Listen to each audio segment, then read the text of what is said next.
Welcome to Memphis, Tennessee. It is homecoming at Simmons Bank Liberty Stadium, and the Memphis Tigers have won 10 in a row at home, trying to get back on the right track against the top 20 South Florida Bulls team that comes in rolling.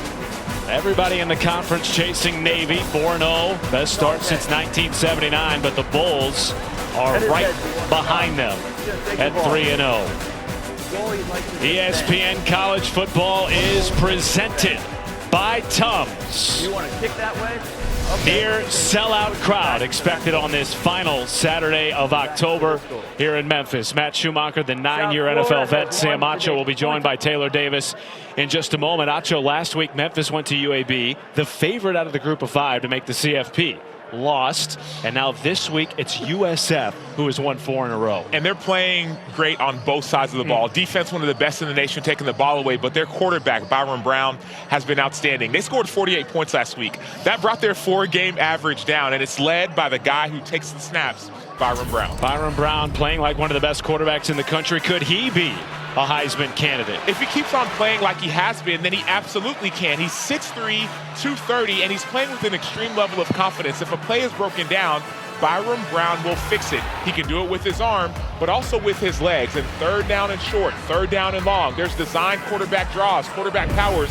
He is a problem that's still waiting to be solved. Well, he is top 10 in the nation in both scoring and yards per game. Quarterback, not a problem at South Florida, though it is a question for Memphis coming into this game. And for more, we send it to Taylor Davis with our sideline report brought to you by LinkedIn. Yeah, Matt, starting quarterback Brendan Lewis suffered a lower body injury during that loss to UAB last week, was unable to return, but head coach Ryan Silverfield just confirmed to me pregame that he is going to be getting the start here today. I was watching him during pregame. He took all the reps with the ones. He looked comfortable, but he did not run much. If that ankle can't hold up, expect Arrington Maiden to come in first with A.J. Hill rotating in. You could see all 3 today, Matt, but they want everything they can get from Brendan Lewis. Certainly him going down with injury last week was a big reason why Memphis was unable to mount the comeback against UAB. South Florida won the toss, elected to receive, and a fair catch into the back of the end zone will bring out Byron Brown, who has been arguably the best player in college football over the last 4 weeks. Acho, what he has put up statistically and what this offense has done, nothing short of spectacular. Not just the last 4 weeks, really all season long. Start that game versus Boise where he's running over defenders. He's putting the team on his back. And we talked to Coach Golish, the head coach of USF. He said he's playing with a high level of confidence. Nakai Davenport gets the start this afternoon at running back, one of their youngsters in the backfield, just a sophomore. And if you're unfamiliar with South Florida, they play at warp speed, top 15 in the nation in plays per game for the 3rd straight year under offensive coordinator Joel Gordon.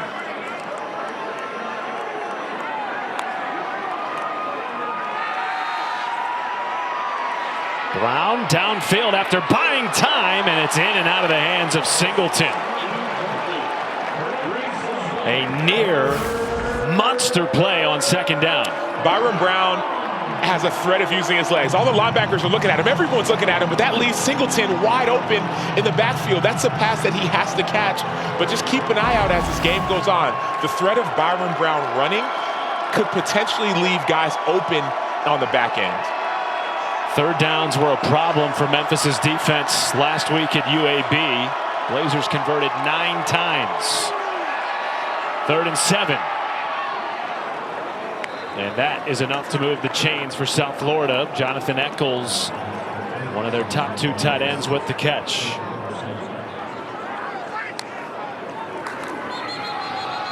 And a pre-snap penalty. Prior to the snap, full start. Offense number 67.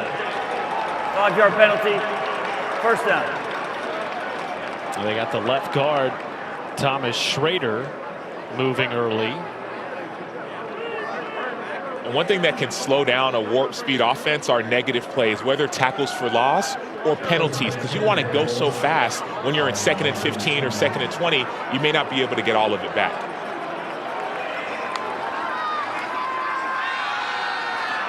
Brown on play action. It's intercepted. Picked off by the Tigers. Ball is out. And I believe South Florida is back on top of it. Ball was pinballing around at about the 30-yard line. And now they're going to say it's Memphis football. Everett Rousseau Jr. with the takeaway. So there's so many eyes on the quarterback, Byron Brown. You're thinking that you're watching him, but they're also watching the football. Brown does not see Rousseau, and Rousseau saw the ball and got the first down. Now you saw the ball was trying to be punched out, and it's bouncing around. Moody Rubin punches it out, but it's still recovered by Memphis. So bad decision by quarterback Byron Brown, but that's the benefit of keeping a couple spies on the quarterback. They're seeing everything that he's doing. Well, these two teams coming into the weekend, both top 10 in the nation in turnovers forced. And now Memphis with a real opportunity here, ball in plus territory to start.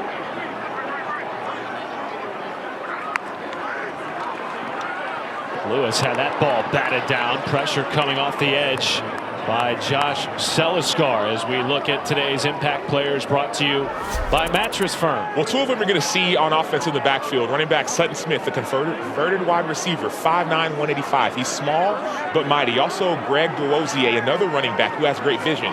The impact, you saw some of it already. The linebackers for USF, they are great football players that have great vision. So you saw Schuler and Harris are guys to keep an eye on.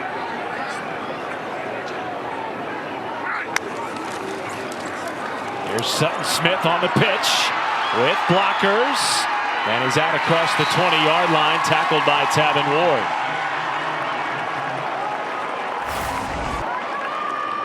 So I love the block on the edge. You're not seeing the quarterback use his legs as much, but look at that block on the edge that has Sutton Smith get available. Christian Ross, the tight end, does a phenomenal job of sealing and securing the edge for Smith to get that get positive yardage. 3rd down and 1 for one of the best rushing offenses in the nation, averaging over 220 yards per game.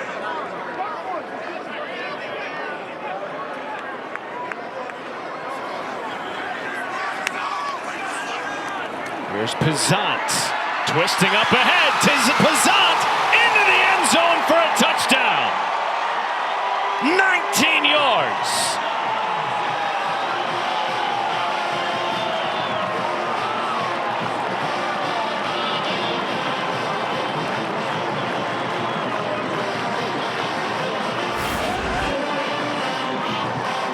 Memphis is known for their backs, and Frank Pizant is the 3rd back really in this group, but every time their backs get a chance to touch the football, it seems as if they make people miss. You see that missed tackle by the linebacker, but Frank Pizant finds the end zone for the touchdown. His 3rd rushing touchdown of the season, and the Tigers, after the interception on USF's opening drive, scoring points off turnovers. Well, it started with the turnover by a top 10 team. Then not your first, not your second, but your 3rd. You're watching the American Conference on ESPN. Just down the street from Simmons Bank Liberty Stadium, Beale Street. We'll be jumping later on tonight if Memphis can upset South Florida, currently ahead 7-zip after an interception turned into points for Ryan Silverfield's offense, which was stumped last week against the UAB defense, Sam Acho, that limped into that game. Great start for the Tigers this afternoon.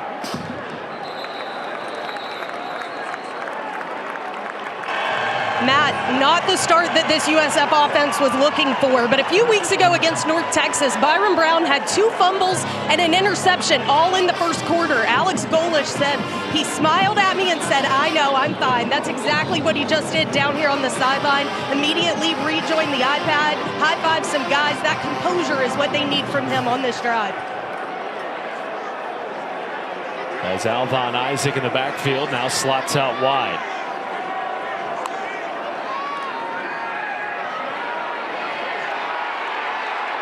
Makes one man miss, now another, slipping out of the tackle by Sam Brumfield.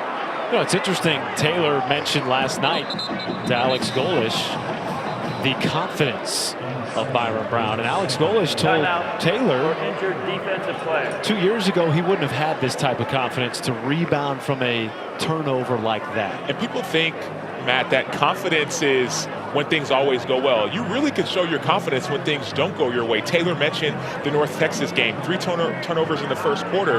There could have been a lot of doubt, but they ended up putting 60-plus points on North Texas. So situations like this, when you go through adversity or go through struggle, those are the times that you can show that you're confident. It starts with the belief from the head coach that gets it going. Well, it's William Whitlow Jr., the lone returning starter on this Memphis defense, who is down, though getting up under his own power. That's a good sign for this defensive line that has relied so heavily on Whitlow this year. Whitlow's one of the leaders. We talked with the coaching staff yesterday. They mentioned him as one of the leaders of the team. Has led the Tigers defensive line in TFLs to this point in the year. We will continue to update you on his progress throughout the course of the game. 2nd and 3 here for the Bulls.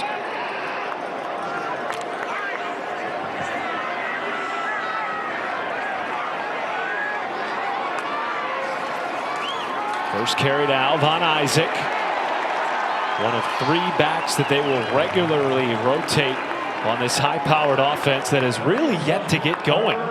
Now in their second drive against Memphis. But they go quick oftentimes on 3rd and shorts. You see Byron Brown communicating. Usually they run an inside zone on plays like this. He goes to the air and hits his freshman wide receiver Christian Neptune to move the chains. Now was when that warped speed starts to come. The quarterback and receivers all look to the sideline, get the play, and they go. South Florida again this weekend down their top wide receiver Chaz Nimrod, and so we're starting to see the emergence of more true freshmen on the outside. Neptune is one of them. He's not the biggest guy, but he's made big plays in the game. And then Jeremiah Koger is another guy that's a big 6'2" receiver that has shown up as well as a true freshman. And after that last run by Isaac, he was hobbly getting off the sideline. So now the Oklahoma transfer Sam Franklin into the backfield with Brown. Fake it to him. Brown, nobody open, and now checks it down to Jeremiah Koger, another one of those true freshmen who has really emerged with the absence of Chaz Nimrod. Now, these last few weeks for Koger have been huge. He stepped up with his opportunity. 3 straight games with a touchdown for the freshman. Here's Brown pulling it out on the QB keeper.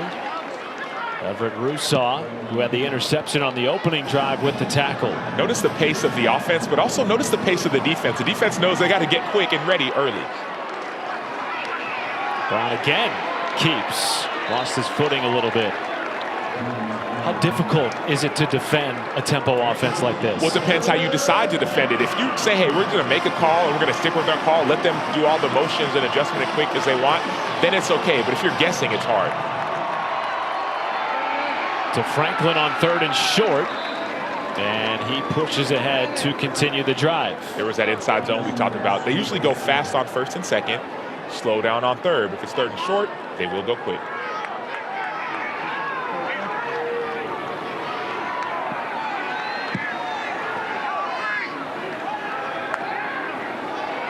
Pressure off the edge. Picked up by Franklin. Wide open is Koger. Inside the 10. Knocked out of bounds by Bracey. Memphis decided to bring pressure. So how do you combat speed with pressure? They brought a corner blitz, but that corner vacated that part of the zone. And that's why Koger was so wide open, because Memphis brought a blitz that was caught.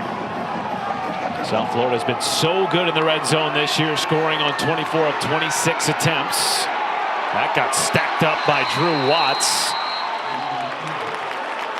a veteran linebacker who transferred over from Nevada in the offseason. Watts has made big plays for this Memphis defense all season long. And the Memphis linebackers are going to be a key for this defense because they're the ones that are having eyes on the quarterback.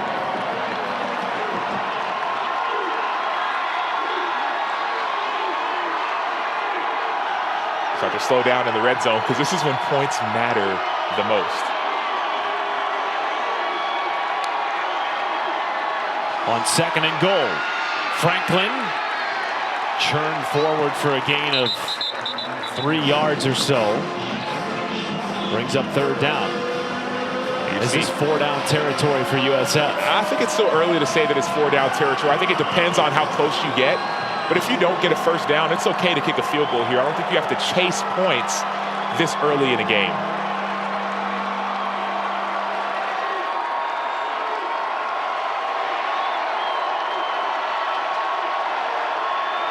Brown make adjustments. 3rd down, low red zone. These points matter the most. Goal to goal for the Bulls. Brown with a flag down will skirt into the end zone, but we'll see what the call is on the field.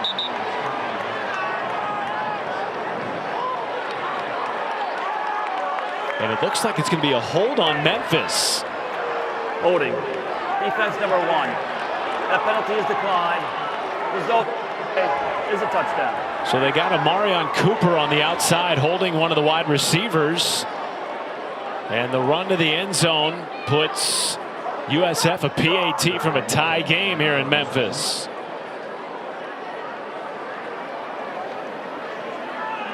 Nico Gramatica, son of the All-Pro NFL kicker Martin Gramatica, knots it up at 7 apiece. What a response offensively by Byron Brown. Byron Brown has grown in confidence, had an early interception, and now he sees Everett Rousseau, and Everett Rousseau thought what he saw was there, and he wasn't. Byron Brown found the end zone. Oh, it's a Pepper thing. ESPN College Football is presented by Tums Fast Heartburn Relief, so you can love food back. The famous Peabody Duck Walk, a ritual that began back in the 1930s, started with the hotel manager and his friends returning from a hunting trip, placing their live decoy ducks in the hotel fountain as a joke. The guests loved it. They decided to put some live ducks in there, and now they do it every day, twice a day, since the 1930s. We were staying at the Peabody, and I was wondering why it was taking so long for the elevator to come down. Now I know. Because they're the only show in town when it's duck walk time. Quack, quack. Matt Schumacher, Sam Acho, Taylor Davis with you. What a response offensively for South Florida after their first drive resulted in an interception. They come right back out after trailing 7-zip with a 12-play touchdown drive. We're tied at 7. Sutton Smith bobbled the fair catch, and he is ruled down. And he'll have the ball right where he recovered it because he did not complete the fair catch. If he completed the fair catch, ball goes out to the 25-yard line. You don't complete the fair catch, then that ball is going to start right there at the 5-yard line where he recovered the ball. The receiver gave a fair catch signal, however, did not complete the catch. By rule, the ball was placed at that recovery spot. I like the decision of Smith to fair catch the ball. I have no issues with that, to put the fair catch signal, but you have to catch the ball. If you don't, that's going to be a big-time field position mistake, about 20 yards lost in field position. Now, Sutton Smith last week had a 99-yard kickoff return touchdown. He's still a weapon. Expect him to get more returns, but that was a critical mistake. So this drive starts inside their own 5-yard line after their last one started at the +30. Greg DeWosier Jr. wrapped up in the backfield. So the tough part, Matt, about these running backs, this Memphis attack, is that they are so patient and they test your eyes and your discipline. They don't go fast too often, though they're speeding up now. So everyone on South Florida has to be disciplined.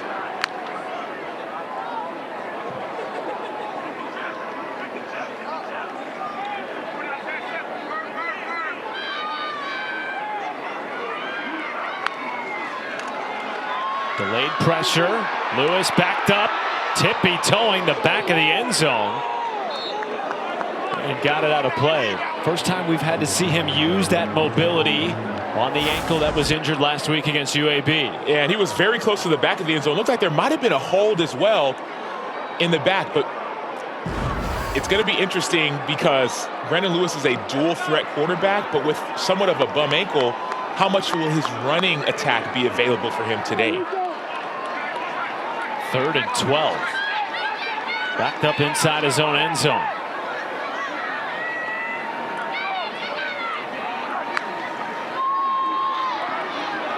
Over the middle and almost intercepted. Jalen Schuler, one of the top tacklers in the American Conference, with the swat. And now Fred Gaskin, their very talented freshman safety, is down.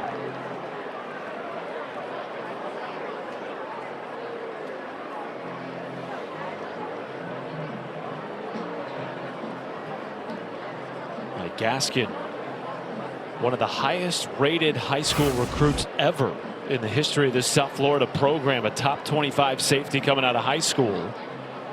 Down after it looked like he collided, Sam, with Schuler.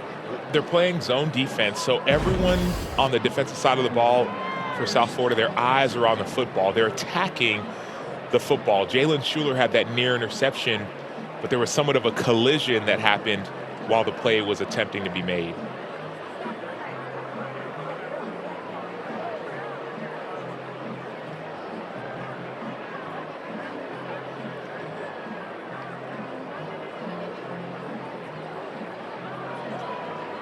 Well, a big stop for this South Florida defense. They got some help on the bobbled fair catch by Sutton Smith. And both of these teams are attacking the football. They're top 10 in interceptions.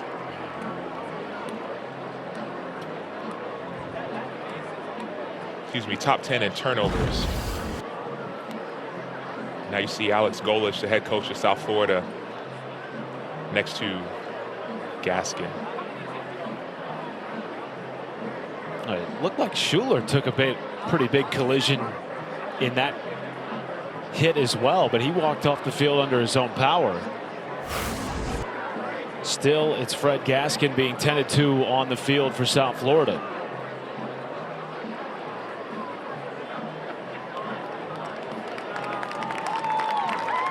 And now he is being helped up to his feet.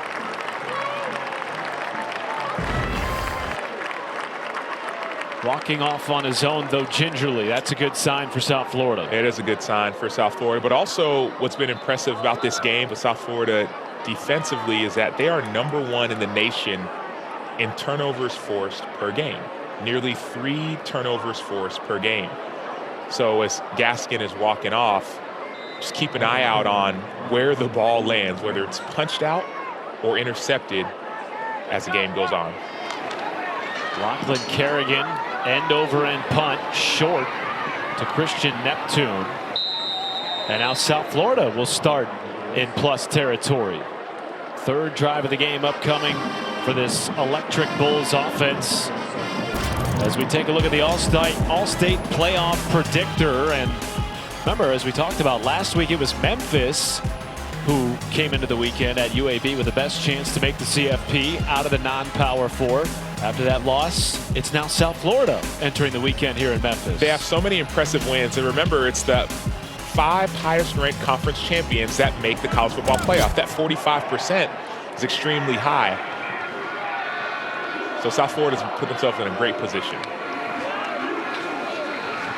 All kinds of misdirection. Brown keeps and lunges forward for a positive gain.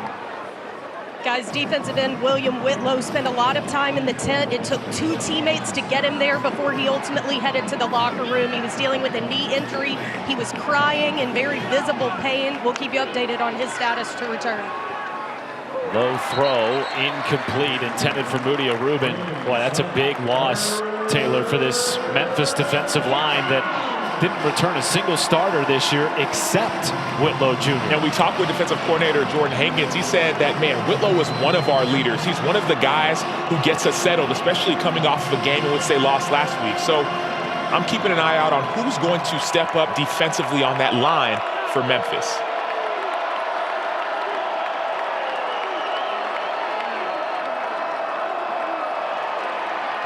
Byron Brown has got it out with his hands a couple times with the throw, but he may keep it again. Brown delivers incomplete. Well defended on the back end. He was looking for Jonathan Eccles, and it was the safety Jeremiah Jordan with the coverage. That's the second drop that we've seen from a South Florida receiver. That ball was on the money. It should have been caught. Yes, there was great coverage, but when your quarterback's standing in the pocket and accepting pressure as blitzes are happening, you have to be able to make receptions like those in games like these. Chase Leon on to punt it away.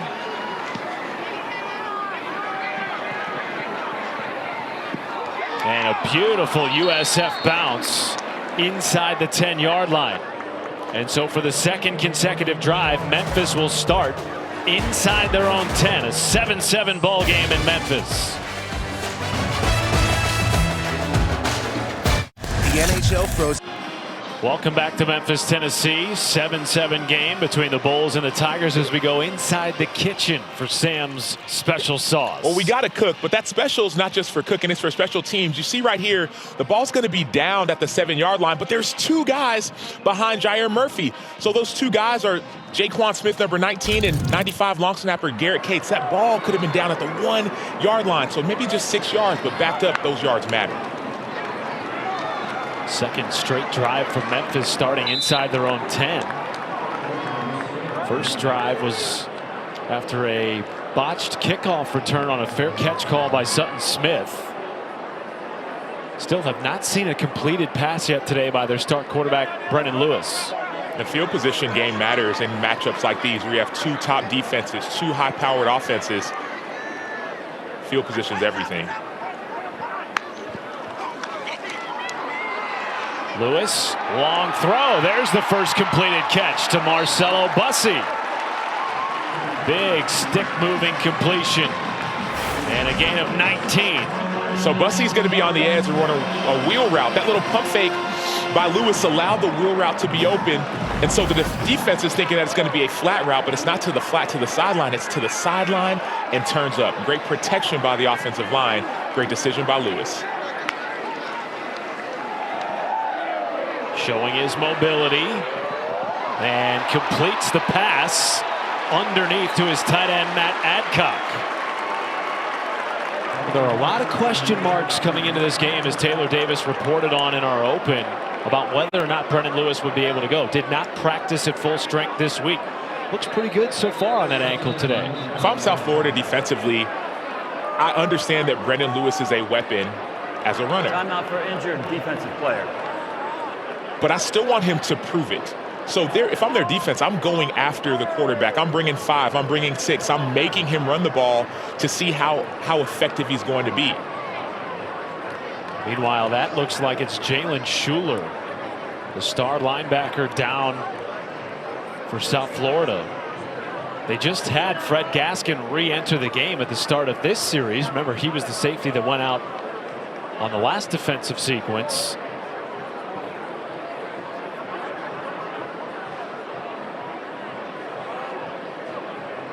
See Alex Golesh, the head coach, again in black.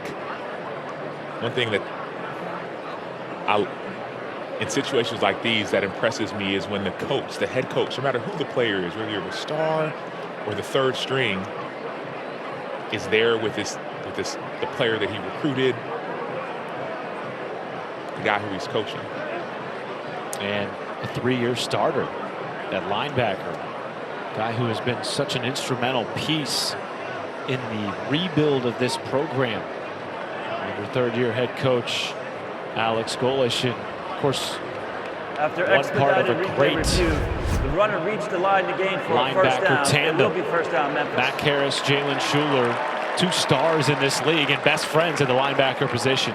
They play like it. They play like stars and they play like friends. And you're like, what do you mean play like friends? Well, they play off of each other at times. You see the defensive line just create havoc. But whether it's Harris or Schuler, both those guys, they celebrate with each other. They play off of each other. There's a high level of trust within that room. Defensive coordinator Todd Orlando has said that they are attached at the hip. And it's good to see Schuler up and walking around. By the way, they reviewed that last play by Memphis and determined that the ball carrier reached the line to gain. So it's a first down for the Tigers, nearing the 40-yard line. Xavier Hamilton is now in for Jalen Schuler at linebacker.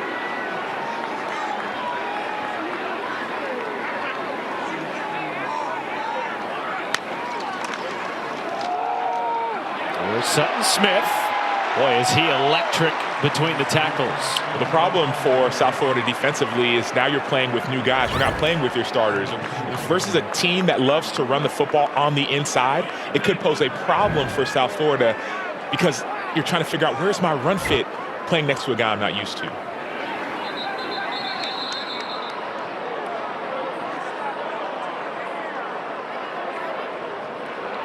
False start. Offense number 52. 5-yard penalty. Second down.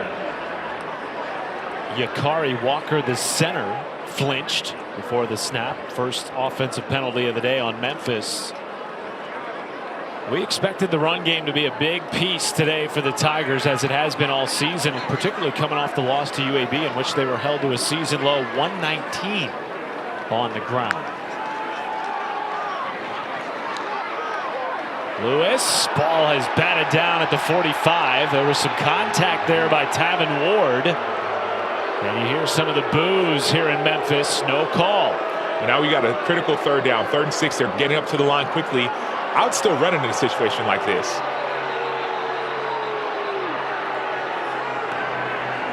South Florida calls their first charge time out of the half.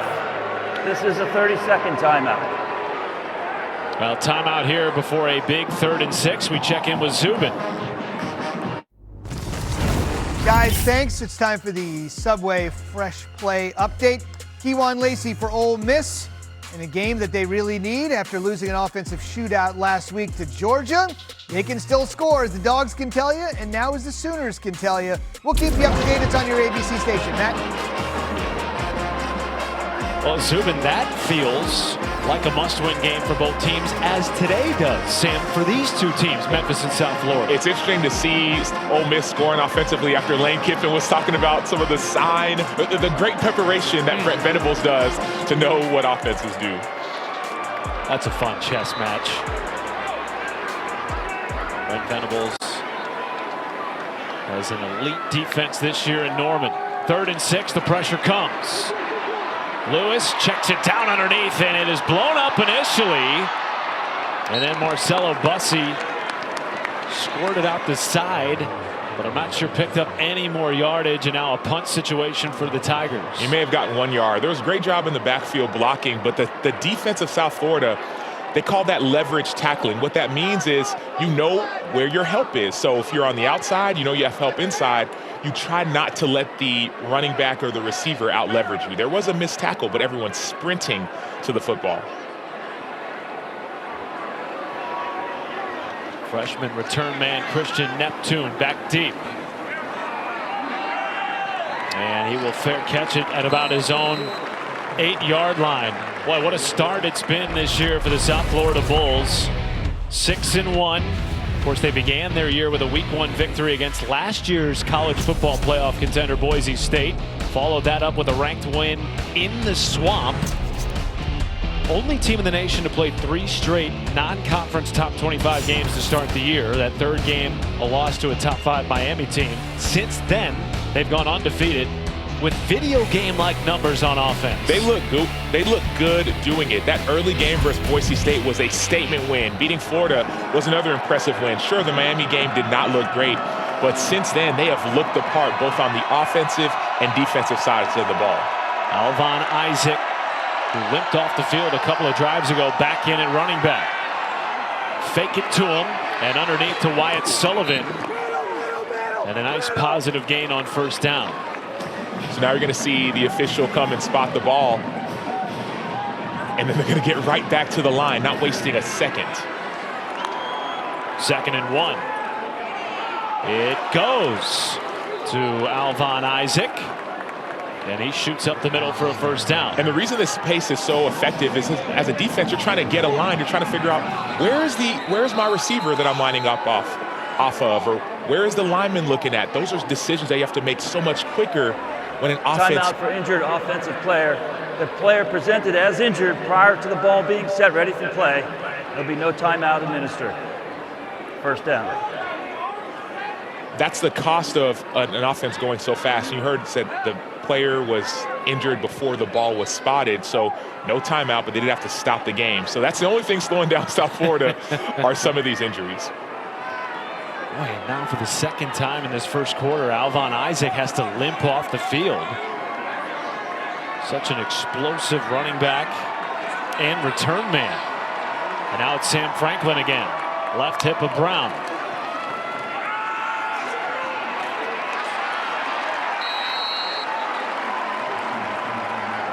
And if I'm Memphis, Matt, I'm looking to the sideline just as quickly as they're looking to the sideline. I'm getting my call. I'm not trying to adapt or adjust to their formation. I'm going to play base coverage and go from there. Brown evading one tackle. Now using his legs, is wrapped up out across the 32 by Jaden Flaker.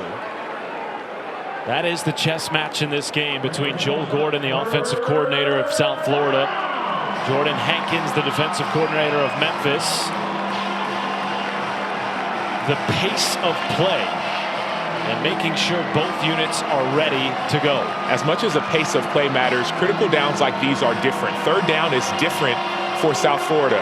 They're not going to go as fast, so you have more time on defense to adjust. 3rd and 4. Brown felt the heat, connects with Christian Neptune. And a little wiggle gets him out near midfield. Gain of 16 to extend the drive. True freshman who's 5'11", 189, and he does have that juice. He's not a big, tall receiver, but he has that elusiveness that shows up on tape.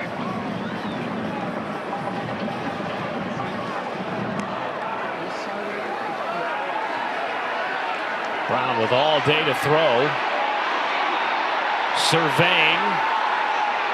And now hits a man on a comebacker. It's Neptune again. See, that's the issue with spying a quarterback. You don't want to blitz him, so you're just going to watch and wait. But he was back there for, it felt like an eternity, 7, 8, 9 seconds. So a 3-man rush can be positive, but the problem is a quarterback like Brown will take as much time as he needs, especially with an offensive line that does a really good job protecting him. Quarterback power. Brown has this ability too. Shakes past one, hurdles another. There goes Brown. 44 yards to the house. Touchdown, Bulls.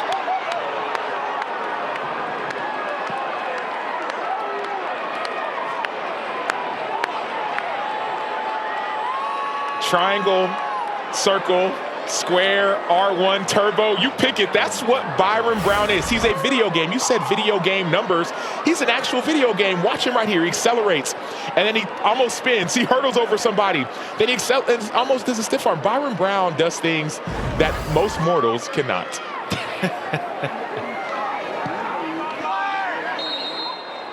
He is the engine of this offense. Top 10 nationally, Sam, in both scoring and yards per game. It doesn't matter who the competition is. If it's a team like Boise State, a team like Florida in the SEC, a team here that you're playing in Memphis that had won 10 straight games before last week, Byron Brown is playing on a new level. He's playing with confidence. He's experienced adversity, and he's showing up and showing out. It's a young man, too, that had such a devastating end to last season. Got South Florida off to a really nice start, challenged Alabama on the road. Then week 5, they go to Tulane. He suffers a season-ending leg injury, and their season really just didn't accelerate past that point.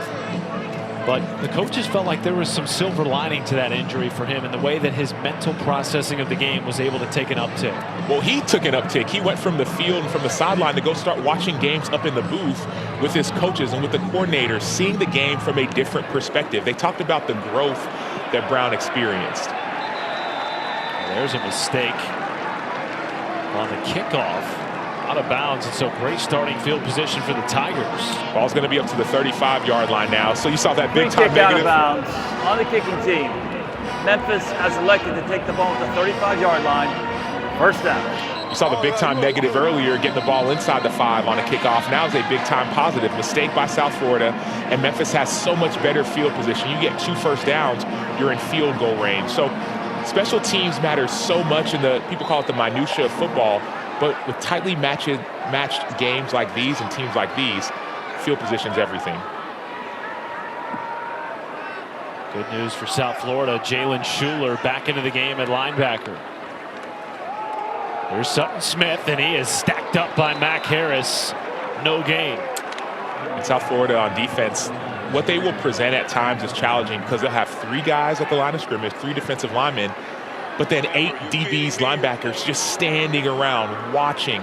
So you don't know if they're going to be in a 3-down look where they blitz, or they're going to drop into coverage, or they're going to be all up at the line and then drop out. They present so many challenges for offenses.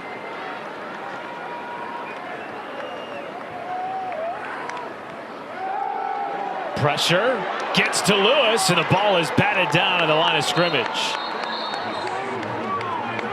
Jarvis Lee Jr. from the nickel spot. That's one of those challenges. So as an offensive line, you're trying to identify who do I block. But when there's 5 offensive linemen but 7 guys in front of you, you don't know who's going to blitz. So you have to sometimes just, people call it like sift or sort, and say, okay, I'm going to block whoever comes to me. But they do a great job of bluffing, faking a blitz, and then going. 3rd and 10.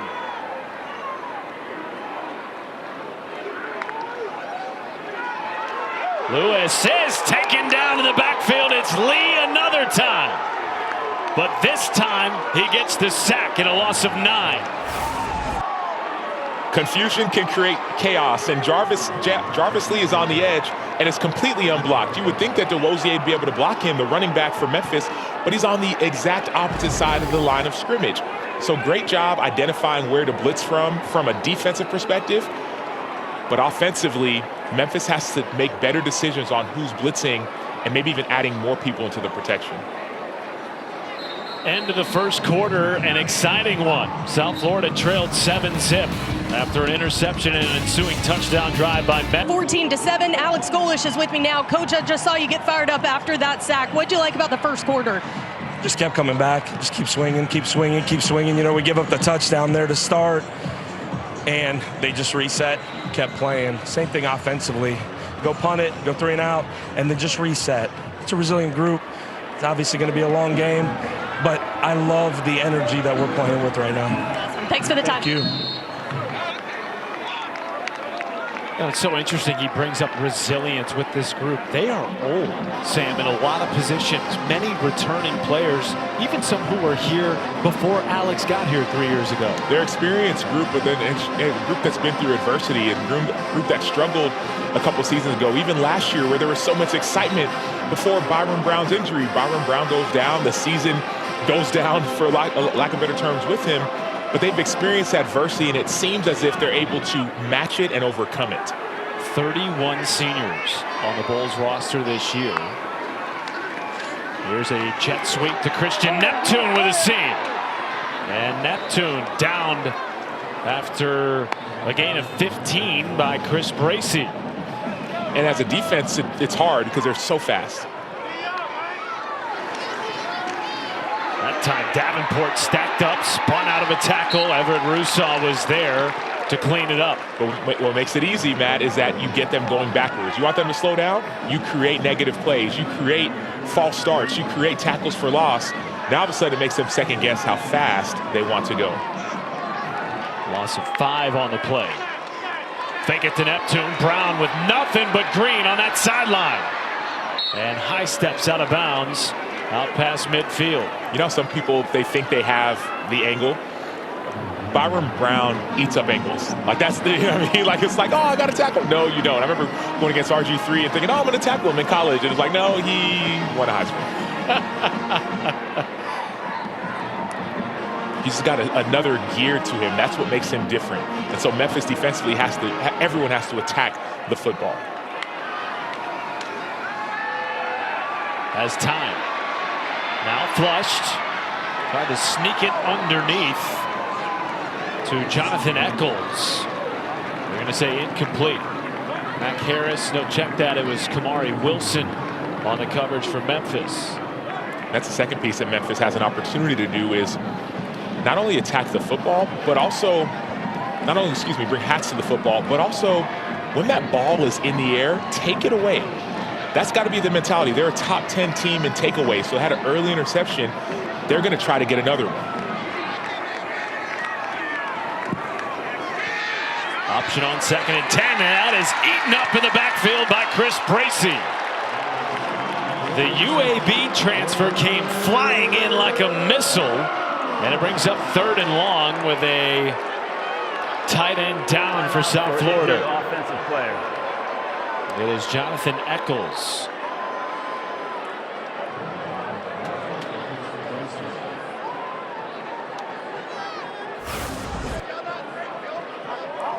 Chris Bracey, one of the safeties for this team, is a leader and a playmaker. Watch him. He's on the opposite side of the field, and he's a quarterback player, so his job is on that option to go take the quarterback. He doesn't guess. He doesn't hesitate. He goes immediately. He had a huge play in the Arkansas game, a forced fumble that helped them win that game. He is a big-time player.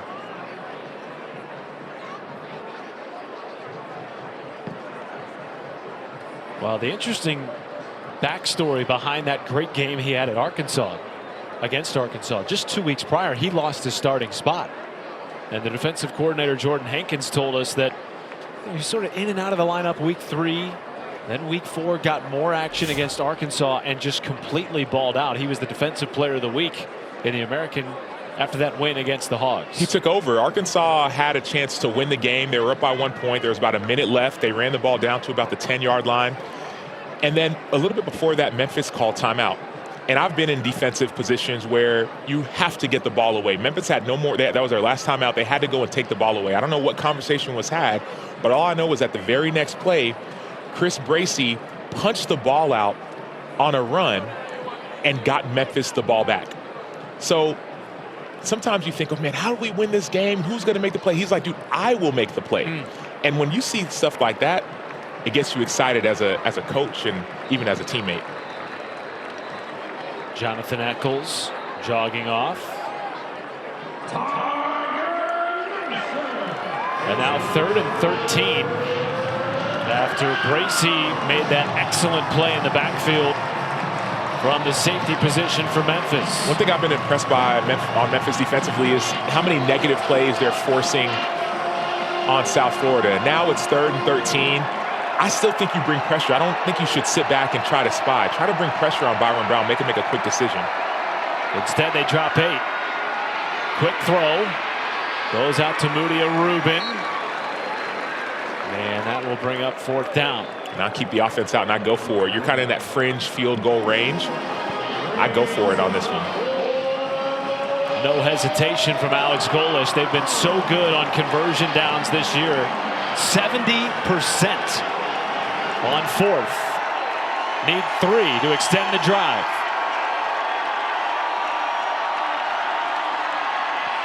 Long throw and back shoulder incomplete to Jeremiah Coger, who it didn't quite look like was on the same page as Byron Brown. That's one of the doubts when you're a true freshman and Jeremiah Coger. Byron Brown and Coger have to get on the same page in order to convert in situations like that.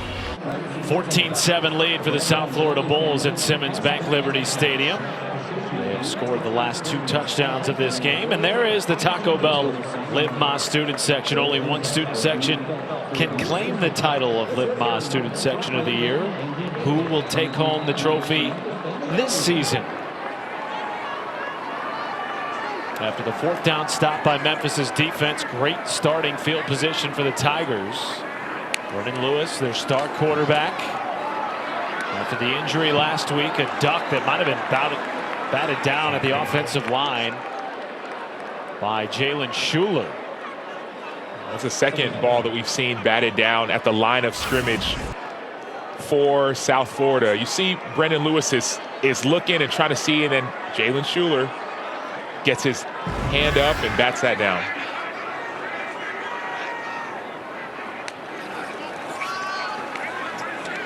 There's a nice completion out wide. Just the 4th of the game by Brennan Lewis, and that moves the chains. Sometimes you just need to see that ball get completed to build confidence in yourself as well. This is not the same Brendan Lewis that we've seen all season. The same Brendan Lewis we've seen all season has been able to run the ball, but now he seems like he's more stagnant in the pocket. First catch of the game by his leading wide receiver Cortez Graham Jr. And that run goes nowhere to Greg Duosier.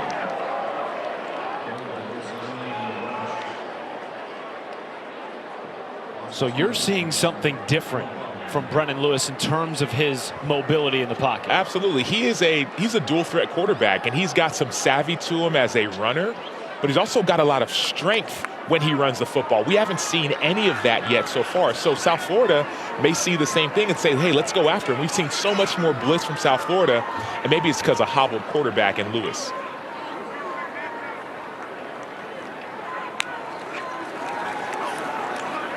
Check down to Duosier.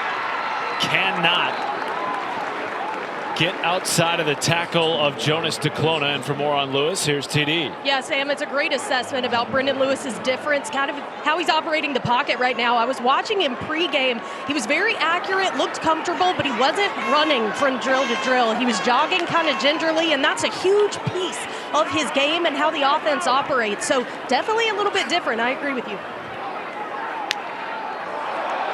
Free play, and they're going to blow it dead. That's a great point, Taylor, because look, you look at what he's done over the last 2 years on the ground. Offside, unabated to the quarterback, defense, number 34. 5-yard penalty, third down. One of the highest rushing quarterbacks in the country last year at Nevada, ran for over 750 yards.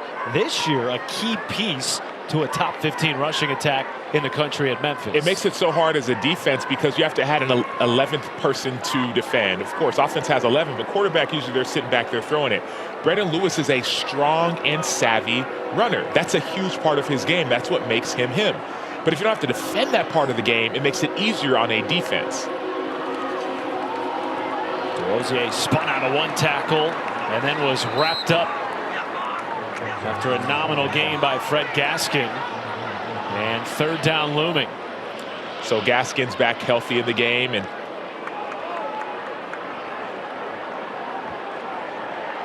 check that. They just switched it to fourth down, and now Memphis is going to go for it in plus territory.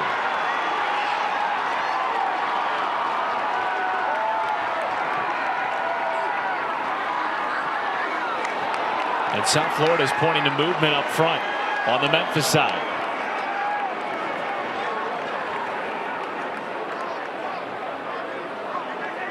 It's like they're discussing to see if it's going to be false start on offense, or was the defense giving some types of disconcerting signals to see which way this will go, and 5 yards for offense equals first down.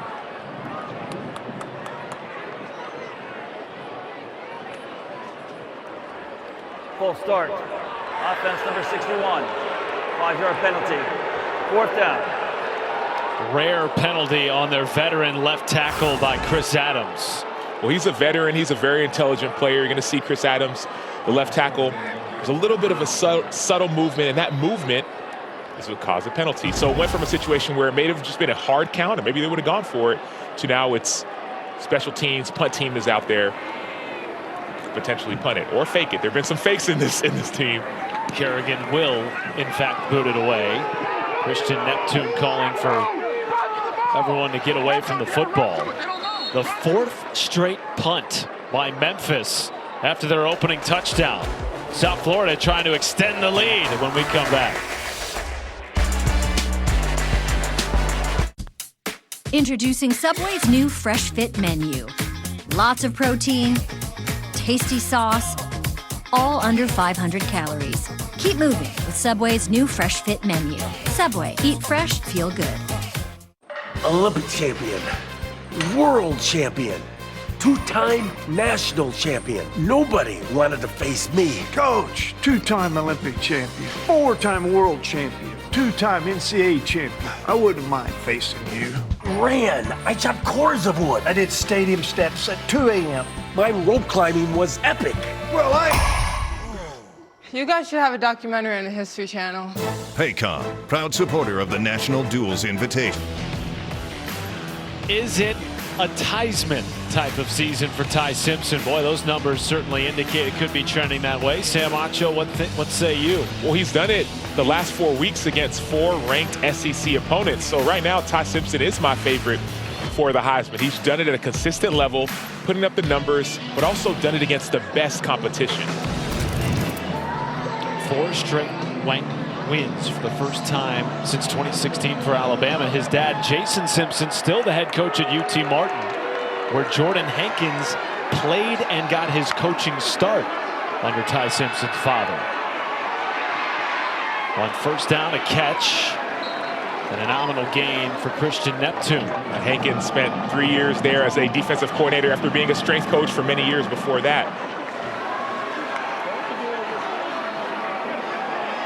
Brown could not wiggle free from Sam Brumfield.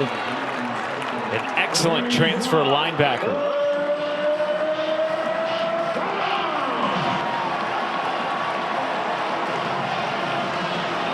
See them starting to slow down to try and get a better feel and look for what Memphis is in defensively. Now Memphis, now you know it's 3rd and 8. You feel like it's going to be a pass. Do you spy or do you blitz? Looks like they're bringing pressure.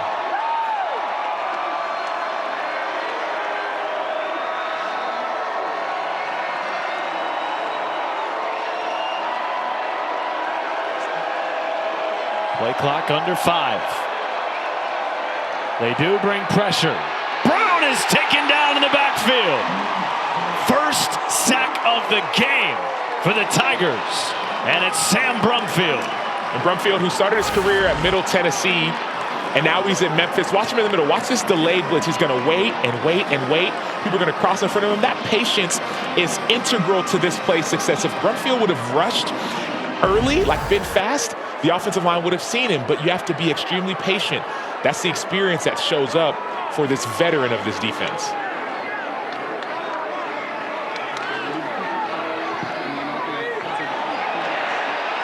A shanked punt by Chase Leon.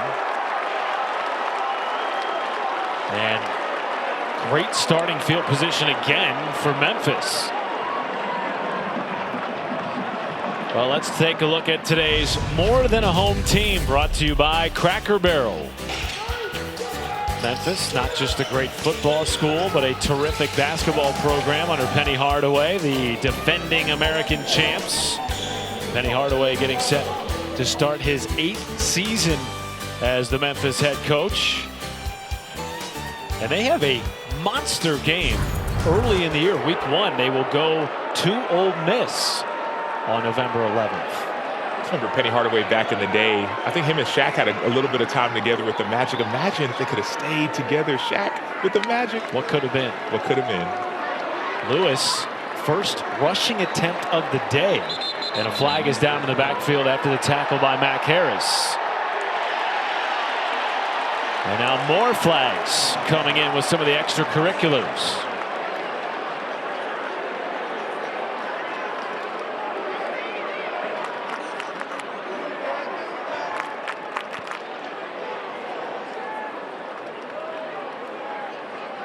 There's 2 flags, and one of them seemed to be during the play, but the second flag seemed to be a post-play flag. That means both of them should. There are fouls by both teams on the play, and both will be enforced. Holding, offense number 52, 10-yard penalty. After the play, dead ball foul, personal foul, unnecessary roughness. Defense number 15. 15-yard penalty, automatic, first down. So a net of 5 positive yards for Memphis and a first down. So the holding is enforced, that's during the play, but this post-play penalty is enforced as well. Right there, you're going to see Denard Flowers with a trip or kick or something extracurricular and unnecessary. Sometimes you get put on your back, you're like, you know what, get off of me. And that's what happened. No, you would never. No, I would actually. I'm doing it a lot. Matt Schumacher, 9-year NFL vet. Sam Acho, Taylor Davis on the sideline. Here's Lewis taking a shot, looking for Graham. Made the catch, but was he in bounds? No. He was arguing that he was forced out by Jonas DeClona, but it stands incomplete. It's a good job of locating the ball by Graham. See him extend the arm, but unfortunately he doesn't. For him, he doesn't get that foot in bounds. Great coverage on the defensive side of the ball. Still just 1 catch for Bram in this first half. Their leading wide receiver and one of the tops in the American Conference. Well, the reason the passing game hasn't been as effective is because the running game hasn't been effective, and the quarterback run hasn't been effective. That's a part of the whole equation. So, yes, South Florida, give them credit, but also Memphis has struggled with their run game with the quarterback and in the backfield. Fake the run. Lewis to the end zone. And it is incomplete. Looking, I believe, for Brady Clues. And just going back to that point, you don't have to commit as many resources to the run if you know that part of the offense, part of the quarterback run game isn't going to be as big of a factor. Yeah, that early touchdown, we see it. There was a forced fumble, interception, and then fumble, then recovered fumble, touchdown. But since then, South Florida has owned the defensive side of the ball. And we talk so much about South Florida's offense. They came into the day with a top 30 rush defense in the nation as well. That has been on full display. Just 27 net yards on the ground for the Tigers. Lewis pushed back, forced an errant throw, and put on his backside by the transfer Trayvon Mitchell, who was a Division II star in West Florida a year ago. We talk a lot about Byron Brown. We need to start talking more about this South Florida defense. Watch them just run over the interior offensive line, number one. Number two, you talked about it, yeah, top 15 defense, but they're number one in takeaways per game. They're top 10. Both teams are top 10 in takeaways per game, and they're also huge when it comes to tackles for loss. And so the complementary football for South Florida is what gives them advantages. Neptune waving for the fair catch, receives it at about his own 8-yard line. We've had a lot of punts since the opening couple of drives. South Florida trying to flip that. Seconds ago, bottom right-hand portion of your screen, Gio Lopez with a quarterback sneak. Carolina is about an extra point away from tying it. Ole Miss has a touchdown, 2 field goals, and a safety. Action everywhere you look on the ESPN networks. Guys, we'll see you at the half. Sounds like an offensive slugfest between Oklahoma and Ole Miss. Thank you for the update, Zubin. Here's Byron Brown trying to sift through tacklers. Really got nothing going. And in both offenses, Sam Acho, have stalled really since those opening few drives. But there's one difference maker, man. That quarterback, number 17, Byron Brown, he's been the difference so far in this game. We saw on that last play, Chris Bracey, the safety, he blitzed. He essentially was in the backfield. I wonder if they're going to bring him more. Brumfield, he was picked up. Pass is caught by Wyatt Sullivan for a gain of 10.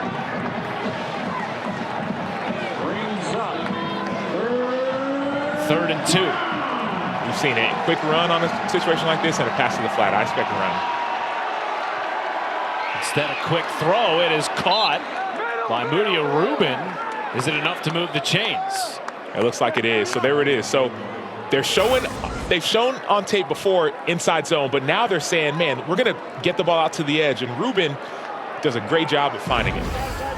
Right back out to Rubin. Graduated Stanford in 3 years. Missed most of last season with a foot injury. And has come into his own middle of his first season in South Florida. I got to stop. You can't just say graduated Stanford in 3 years and just brush by it. Graduated Stanford in 3 years? Come on. It's a big deal. It's impressive. I went to Texas. Now, I was in the honors program, but I tried to, you know what I mean? It ain't Stanford. We try and go somewhere. Hey, you were no slouch academically either. I've seen your award list. My God. Here's Davenport up the middle. Now he's in a foot race. Davenport is brought down in the 15 by Chris Bracey after a gain of 57. You put so much focus on the quarterback, and then all of a sudden, you're a step late, you're a step slow. Drew Lewis, number 7, his eyes are on the QB, and instead of being on the QB, instead of being in his gap, he's a step slow, and that's all you need for this offense. Right back to Davenport up the middle, and he's crunched at the 5. One of 2 underclassmen regularly getting snaps at running back. Alex Golesh told us they feel like he is the most complete back in that room.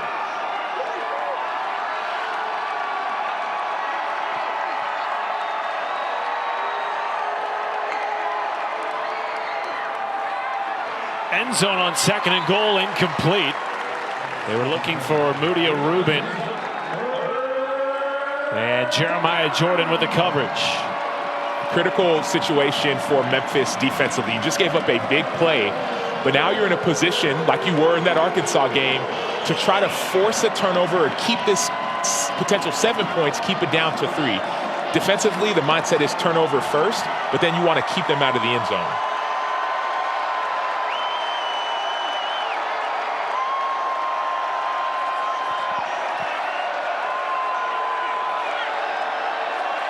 Play clock under 5.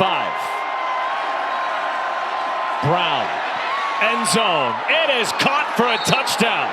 Jeremiah Coger with a touchdown in now 4 consecutive games. And it's a 2-score lead for the Bulls on the road.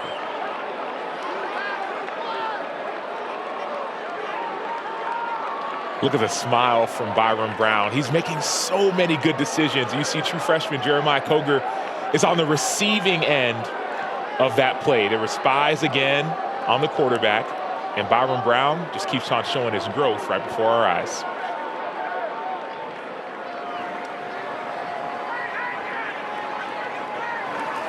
Nico Gramatica makes it 21-7. 3 unanswered touchdowns by South Florida. And a 3-man rush, and you're going to see just eyes around the QB, and Byron Brown takes his time. He's patient. Everyone's watching, and then there's a defensive tackle, number 93, Jalen Bell. He actually dropped back into coverage. That ball went right over his head. If he would have been a linebacker or maybe even a DB that's used to balls flying left and right, he may have been able to tip it, but Brown, with the speed, the velocity of that football, whipped it right past him. Well, for 20 years, Allstate has celebrated every field goal and extra point made at participating universities by donating to the university's athletic scholarship fund, supporting all student athletes. Thank you, Allstate. So much for stalled offenses, huh? Another 92-yard touchdown drive, the second of the day for South Florida.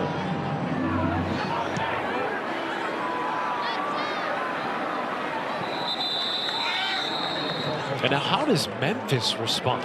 This feels eerily similar to last week, where their offense just never really felt like they were in rhythm against UAB. One way to respond is how they did last week. If they get an opportunity for a kick return or a special teams play, score on special teams. That's what we saw last week versus UAB early in the game.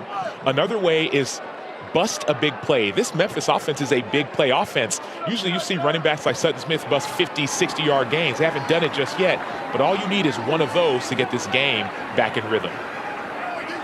Smith set in motion. Here he is on the handoff. Slips past 2 tacklers. There's an explosive run by Sutton Smith. Picks up 13. He's a complete back. That's one thing I noticed about Sutton Smith. Yes, he's a willing blocker, not the biggest guy, 5'9", 185, but he's very savvy when he runs the football. The first guy is not going to bring him down.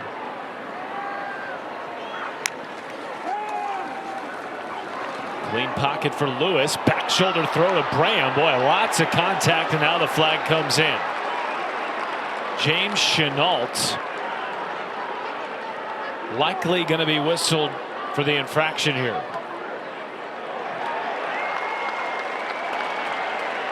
Pass interference. Defense number 9. Squad foul. Automatic first down. Cortez Bram is going to be on the receiving end of this. That's a back shoulder fade. And Chenault, he doesn't know how to handle himself in that position. He's beat, and so when he gets beat, he holds, and there's the penalty. You got to attack downfield more if you're Brendan Lewis. Smith gains 4 or 5 on first down. And some more extracurriculars out near the 35-yard line. Such a meaningful game for both teams. One-loss clubs with serious CFP aspirations. Memphis trying to get back to the American Conference Championship game for the first time since 2019. They've had back-to-back 10-win seasons that have stalled late in the year. Here's Sutton Smith near the line to gain. Taylor Well, guys, being back on the field means so much to Sutton Smith. It was the season opener last year that he tore his ACL. He told me this week with the question marks at quarterback, he was taking ownership of this game. Well, he is crunched in the backfield by Jarvis Lee Jr. Taylor. And now decision time if you're Silverfield. I don't think it's a decision. You go. You don't have to decide. You know what you're doing. You're in plus territory. You're down by 2 scores. You believe in your running game. This is a situation, I think, where you absolutely go for it. Sure, you do hard counts, but you got to go for it in a situation like this. 4th and 2, quick snap. Lewis. Does he have enough? Looks like it based on the spot, and they will move the chains. It's a brave play by quarterback Brendan Lewis. He gets outside of the pocket and knows that a decision has to be made. He can't throw it, would be incomplete, so he accepts contact and gets the first down. Will they snap it before the 2-minute timeout? Unlikely. So Memphis converts on 4th down, trying to score since their opening offensive drive of the game. Touchdown! Will they settle for overtime or try to beat their rival now with a 2-point attempt? Go for it. They gotta go for those. Go for those. Go for those. Go for those. Last season, he was questioned for settling. Coach, why didn't you go for 2? We're going for 2. Grab the Dos Equis. They're going for Dos. They got it. The risk pays off. Dos Equis. Always go for Dos.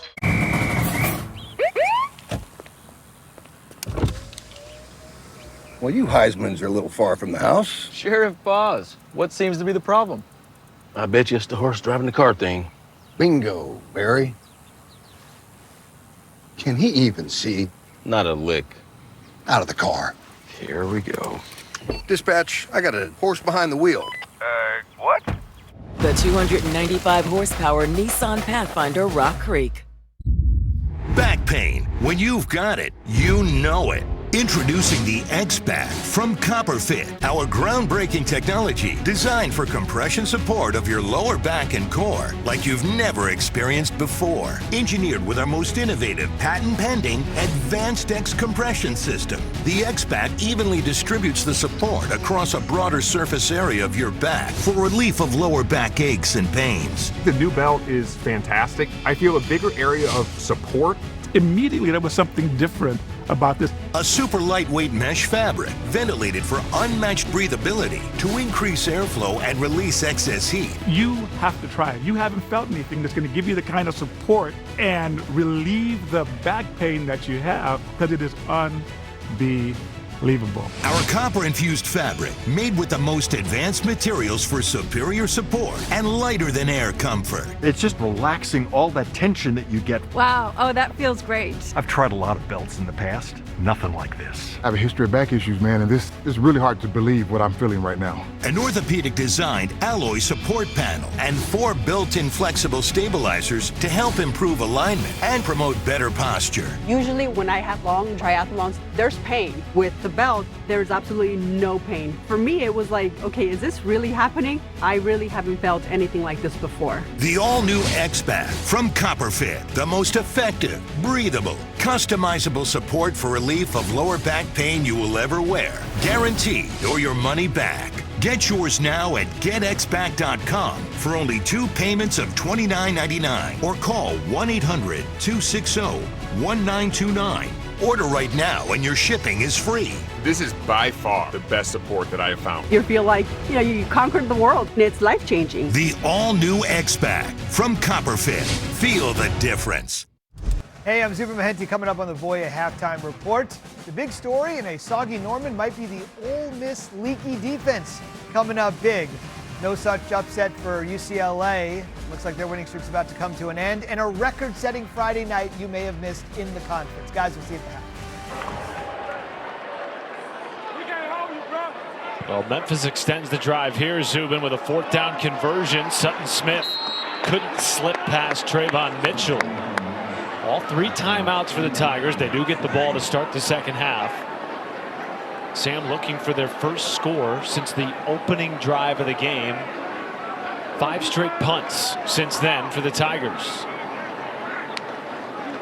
Double pass. Kluse back to Lewis with blockers. Lewis brought down inside the 25. 20-yard gain. And now nearing the red zone with a South Florida player down. So Memphis attempted a pass like this in the game versus Arkansas.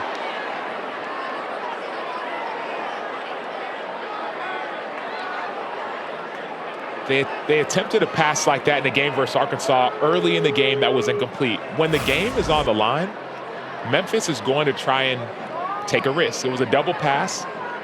And this time, last time they had the quarterback, Brandon Lewis, try to run down the field. Timeout for injured defensive player. And it was incomplete. The game clock operator, please reset the game clock to 1:27. 1:27, please. This time they do the double pass, but they throw it back to the quarterback. What that tells me is that Memphis understands the magnitude of the moment.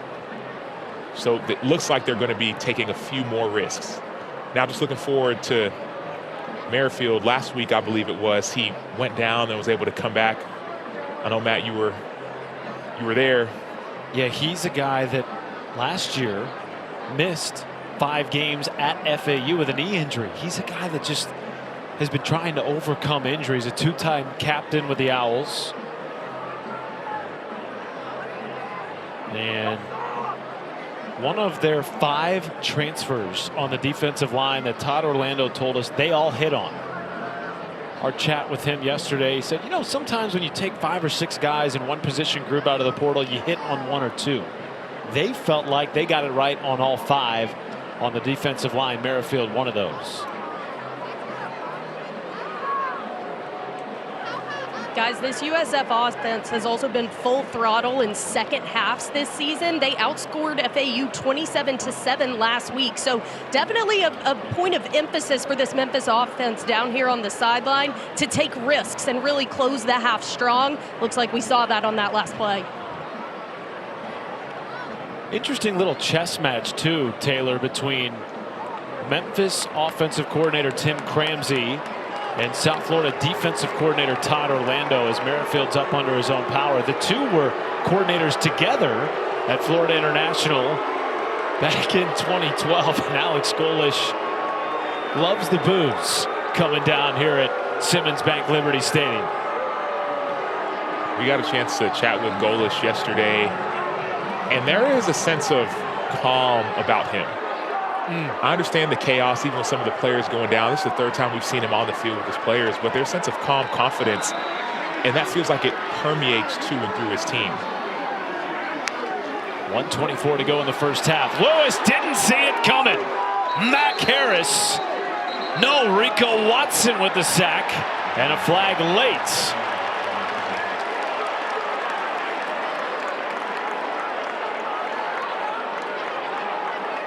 So Rico Watson, Mac Harris was a part of that action. He was the inside blitzer.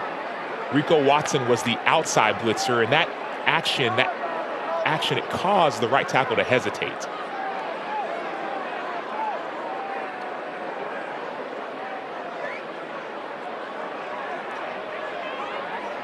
The flag was thrown for potential targeting on the play. However, replay has confirmed that there is no targeting on the play.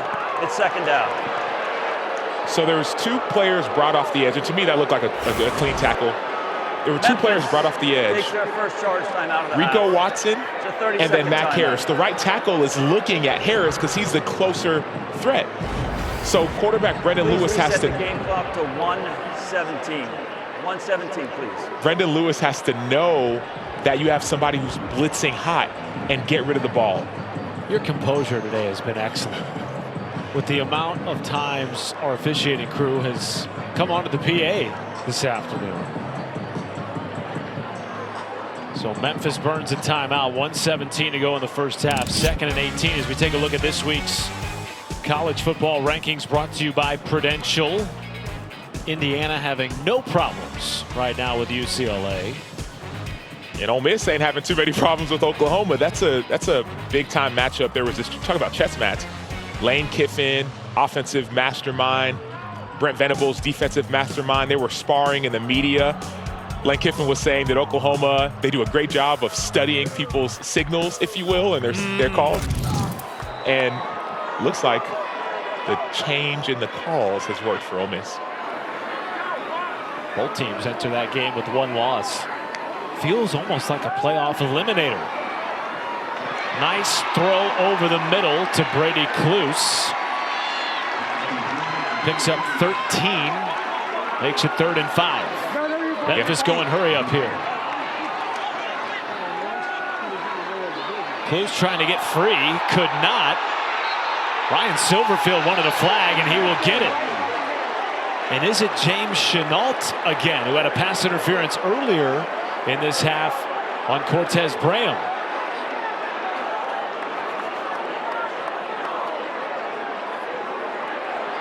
Holding.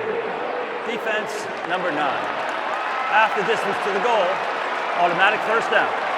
So you know how you go to homecoming and things like that, and they got like, it's homecoming here in Memphis. Even in high school, they got these dances. That was like he was dancing. James Chenault, he got his hand on the hip. It was like, dude, may I ask you out to a dance? I'm like, this is a little bit too clear and a little bit too obvious. You see it right there, that hand on the hip. He's just pulling the tight end, and clear and obvious penalty. Goal to go from inside the 10. On the ground to Osier. Picks up about 4. And now Memphis will burn their second timeout. So Memphis takes their second charge time out of the half. This is the 30-second timeout. Please reset the game clock to 53 seconds. 5-3, please. I'm going to go back but look forward a little bit. Last week, Memphis, they were down in the end zone, getting ready to score to try to tie the game, and they had 2 massive mistakes in the red zone. They had a false start from the 1-yard line, then another false start. They ended up not scoring and losing to UAB. The clock was running. They were allowing the clock to run so that they could, run out the clock. But instead, this time, they're calling a timeout and making sure everyone is composed. The reason that matters is that if Memphis scores here, Matt, you said it, Memphis gets the ball out of halftime. So you score, now all of a sudden it's a 1-score game. You score again, now all of a sudden it's a whole new ball game. So I love the timeout by Ryan Silverfield to just make sure everyone understands the magnitude of the moment.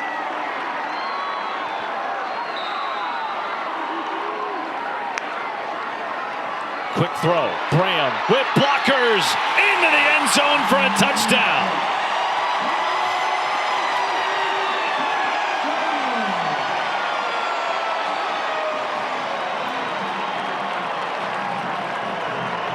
Excellent execution on an 11-play drive for the Tigers, who absolutely needed a score on this last drive of the first half. What do you do when you need points? You call your best play and you throw it to your best player, at least when it comes to receivers. Cortez Graham has been the best receiver on this Memphis team. So call your best play, dial it up, get the points that you need when it matters the most. His 6th receiving touchdown of the season. Spedick puts it down the middle and makes it a 1-score game again in Memphis.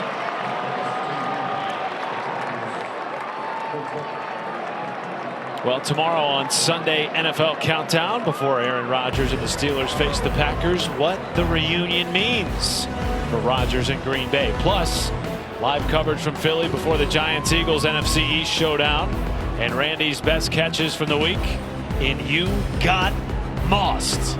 Sunday NFL Countdown, 10 Eastern on ESPN. Sam Acho, you never got mossed, did you? Nah, I got mossed a couple times. I mean, I'm trying to think if I even played against Randy Moss. I think I missed him by a couple years, but I got a chance to meet Randy Moss, so I guess I didn't play against him. I met him in the airport one time outside leaving Bristol and ESPN, and I'm like, dude, you're like one of the coolest guys. And now even thinking what he's been through with some of his health stuff, yeah, he was a problem back in the day, man. Just throw that hand up in the air and you know what's going down. And now his last name has become a verb that every generation knows, whether you saw him play in the NFL or not. as we've talked so much throughout the course of the day, this game means so much, not just in this conference, but nationally with college football playoff implications. Right now, South Florida, best chance to win the American per ESPN Analytics. Also the best chance out of the group of 5 to make the college football playoff. North Texas, however, making waves last night, rebounding from their loss to South Florida, and the stardom story of Drew Mestemaker continuing to be written in Denton. 2 timeouts left for South Florida. Long throw is caught by Keyshawn Singleton. Don't put it out of this offense's possibility to score a touchdown here. We change it to probability. This offense, this is where they live. They live in, hey, we only need about 7 seconds to run a play.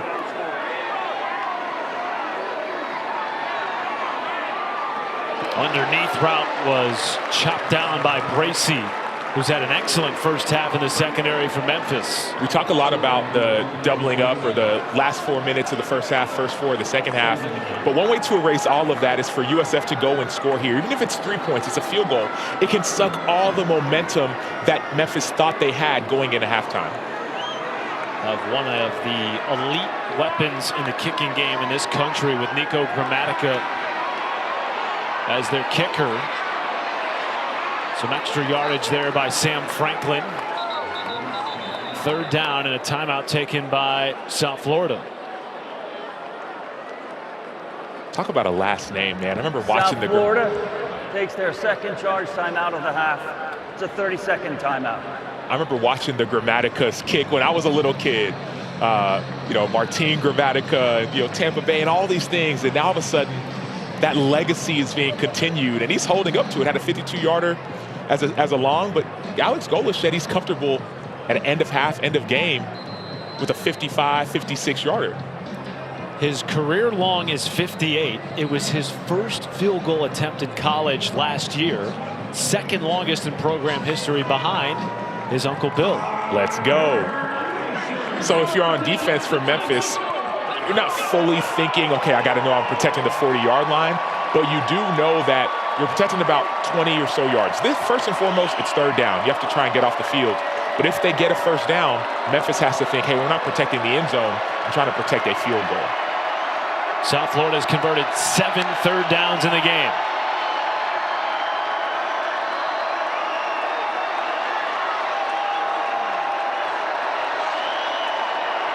They're changing the call on defense. Bring 3. Brown delivers to Singleton to extend the drive, and now they are nearing field goal range already for Nico Gramatica, hanging on to that last timeout.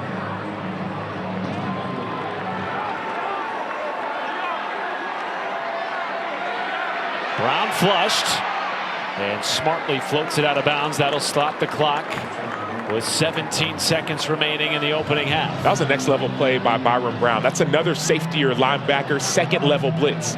Well, earlier in the game, Byron Brown was getting sacked. Now he saw the blitz and he escaped ever so subtly outside the pocket and threw it away. It looks like a nothing play, a throwaway, but that could have been a sack if it weren't for the awareness by number 17, Byron Brown.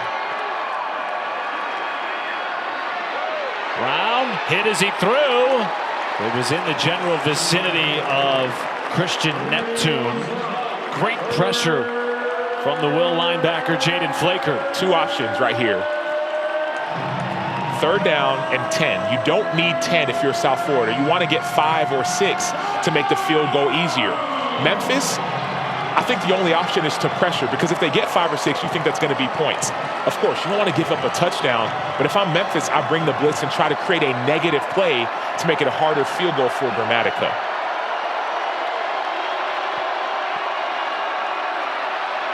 All day. And zipped in at the 25-yard line for a catch by Jeremiah Coger.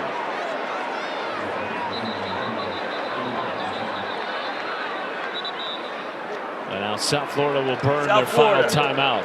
Takes their 3rd final charge timeout of the half. Boy, have they delivered on some monster 3rd downs in this game. And if they make this field goal, so you know they're trying to rush up to the ball, spike the ball, no need. You have 1 timeout, kick the field goal. But if they make this field goal, it's going to feel like just popping the air out of the balloon that Memphis thought they had. Look at all the time that Byron Brown has. Only a 3-man rush. You have 7 guys, 8 guys all watching the quarterback. But Byron Brown is eating the 3-man rush alive. So we got a 12, 14 yards on that game, making it an easier attempt for Grammatica. And like I said, points here, it just deflates Memphis. They feel like they mounted this great comeback and they're going to be able to double up. And South Florida said, hey, that sounds good, but we got Byron Brown, we got Jeremiah Coger, we got a Grammatica kicking the football. He prefers the left hash on field goals of 45 plus. This will be from 46. Memphis takes their third and final charge timeout of the half. This is a 30-second timeout. Well, one of the great rivalries internationally in any sport. El Clasico. Real Madrid, Barcelona. They played 262 times. Real Madrid has just a 2-game edge. Who you like? Who you like? I'm going to take Barcelona in this one. You can watch it Sunday, 11:15 a.m. Eastern time on ESPN2 and, of course, the app. What about on FIFA? Who do you like? Like if we were on the sticks playing FIFA, I'm choosing Barcelona. I'm gonna take PSG. Oh, Paris Saint-Germain. That's right. Look at you. There's Nico Grammatica from 46, right down the middle. And does that take away a little bit of the luster of that final touchdown drive by Memphis? Time has expired on the play. That is halftime. We're talking a lot about soccer, man, but Grammatica's got a boot on him as well. And watch the celebration. He's excited. He's passionate. Look at him. Thought he was going to take his shirt off and slide with the 2 knees. That's literally a soccer celebration. They got the ball with 50 seconds left and score a field goal to make it a 10-point game. Zubin and welcome back to Memphis, Tennessee, as we check out the first half stats brought to you by Tums. Dominant offensive first half for South Florida. They converted 9 third downs, a couple of them on critical drives. Matt Schumacher, Sam Acho, Taylor Davis with you. Despite the dominance by Byron Brown and this offense, it's only a 10-point game. It could have been only a 7-point game if it weren't for that big-time play by South Florida to get 3 points on the board for Grammatica. ESPN College Football presented by Tums. Memphis will get the football to start the second half. Remember, they scored a touchdown to make it a 1-score game with 50 seconds left in the first half. Then USF's warp speed offense went down and kicked a field goal to make it a 2-score game again. And that is where we begin the second half of this all-important American Conference showdown with not only conference implications, but playoff implications as well. And the star of the show has been Byron Brown. And it's really frustrating for defenders. He makes them go what I call Acho mind. Things that he does, it's hard to try to calculate or comprehend. Is it an RPO? Is it a speed option? Does he look like Devin Hester? Maybe it's Saquon Barkley. Watch this play. A fake spin, a hurdle, stays on his feet. The balance, the precision, the speed, the strength. He's a hack. He shouldn't be allowed to do the things that he does. Lewis underneath and caught by Marcelo Bussi.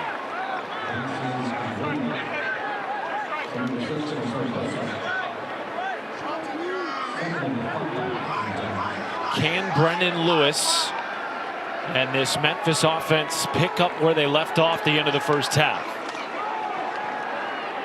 Greg DeWosier was tripped up, makes it 3rd down. Prior to their final touchdown drive of the opening half, they had punted 5 consecutive times.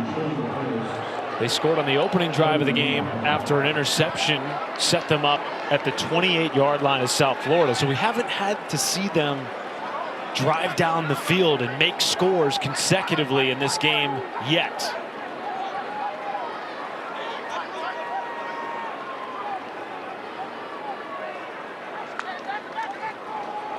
Frank Pizantz driving ahead to move the chains.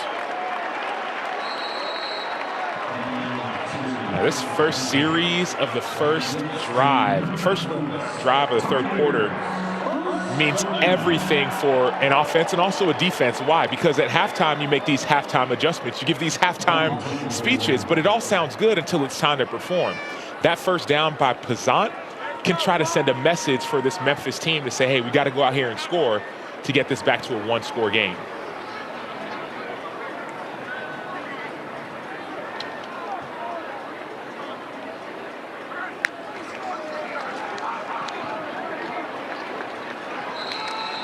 Well, Memphis' offense was held to less than 50 yards rushing, Sam, in the opening half. It's a team that, like South Florida, one of the top rushing offenses in the country.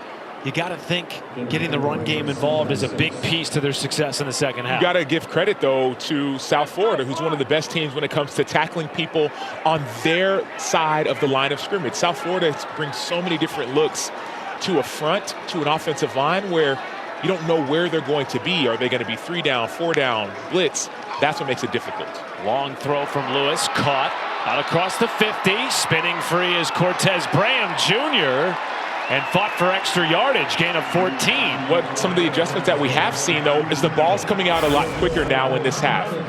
Brandon Lewis is getting the ball out quick. He knows that the blitz is coming. He knows that pressure is coming. So he's going to get the ball out and let his receivers and even his running backs make plays for him. Unbelievable job by Braham getting that first down and trying to provide a spark for his team. 3 catches for 31 yards and a touchdown now for Memphis' leading receiver.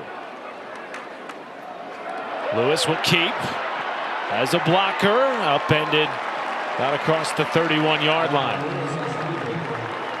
That's the dynamic that's been missing for this Memphis offense. It's the ability of Lewis using his legs. If the South Florida defense has to prepare for that, it will make them just a step slower and give a little bit of an advantage to the offense.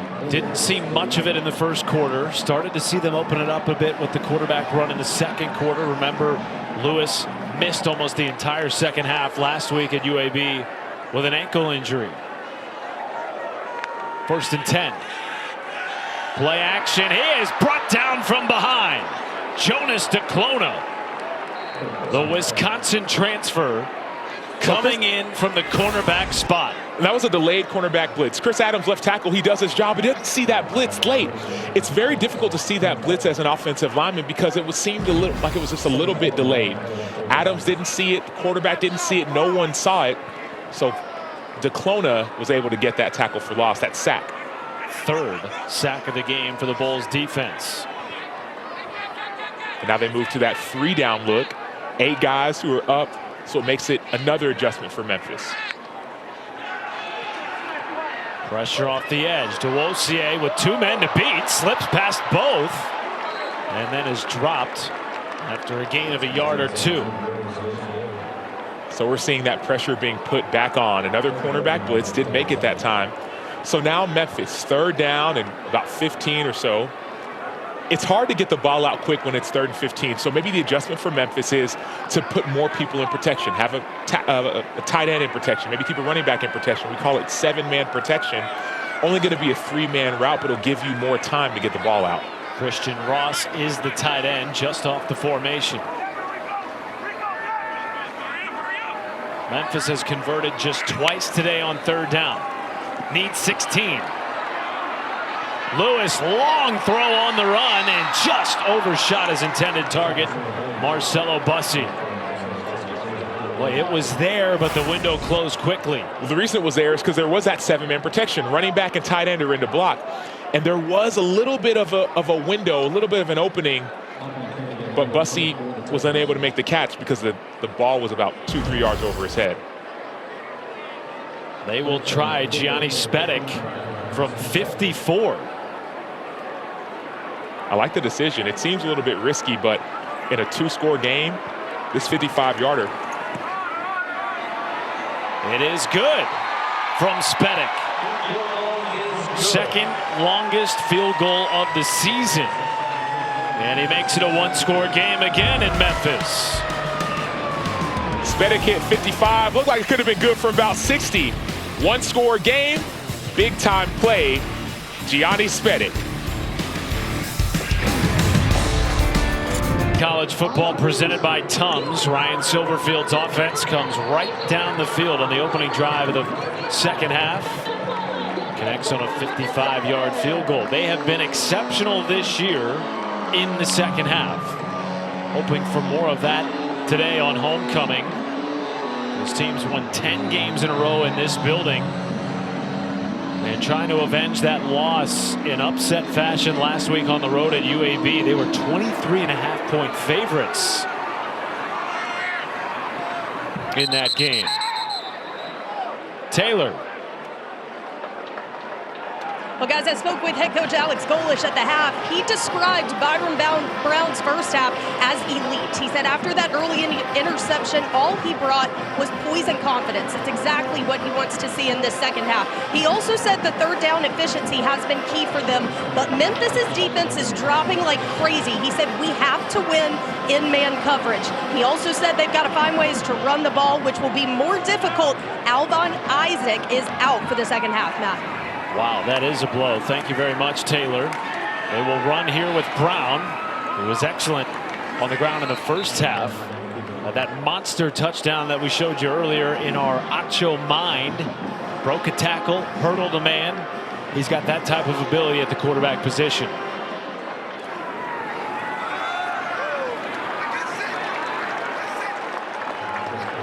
Expect to see more carries from Nakai Davenport, with Isaac out for the second half. Third and short. I love how, look at the entire defense. They're looking at the sideline. The entire offense looking at their sideline. This is the chess match that happens in all of football, but also hurry-up games like these.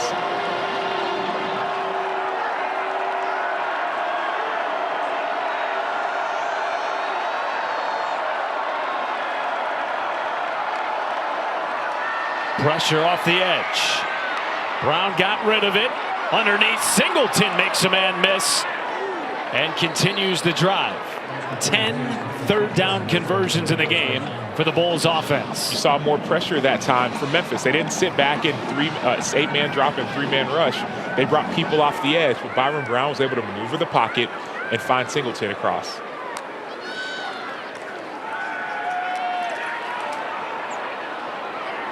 There's Christian Neptune. Boy, South Florida has done such a nice job to me, Sam, in picking up these delayed blitzes by Jordan Hankins' Memphis defense. They are using their eyes extremely well, specifically at the quarterback position. Speaking of, Brown tackled after a gain of 3. In addition to using the eyes, some of the blitzes are coming from the second level. So you're seeing safety blitzes. Well, Chris Bracey, the safety, is trying to disguise. So he's not lining up at 3 or 4 yards. He's lining up back at 10, 12 yards deep to try to hold the disguise. The problem is it's taking so long to get there. So it's one of the challenges. Do you cheat up just a little bit and try and get there sooner? But if you cheat up too much, you give up the disguise, and all of a sudden they throw it over your head. Keyshawn Singleton is down. His head coach Alex Golish over to take a look. This has been a physically played ball game. See those hands on the shoulder pad.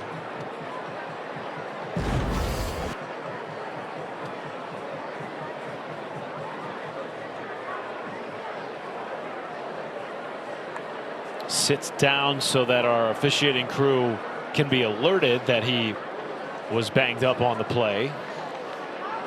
I'm not a body language expert, but it looks like trying to pop something back into place. That's what looks like the athletic staff of South Florida is just trying to work on the hand of Singleton.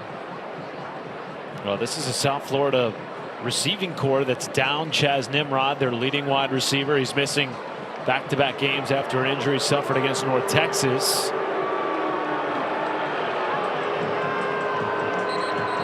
Singleton had that big third down catch and run to extend the drive a couple of plays ago. See the patience and then the simple crossing route. You're running away from a defender and you turn upfield and get a first down. Singleton was the player earlier in the game that was open down the field on that deep post route. So he has the speed to get behind defenses, but also the ability to make critical plays on critical downs. So 2nd and 7, 8 minutes left in the third quarter.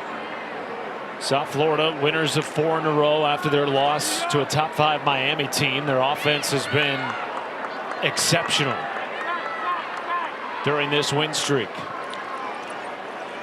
Brown keeps, shakes a man, spins out of another tackle, and is ushered out of bounds inside the 30 after a gain of 14.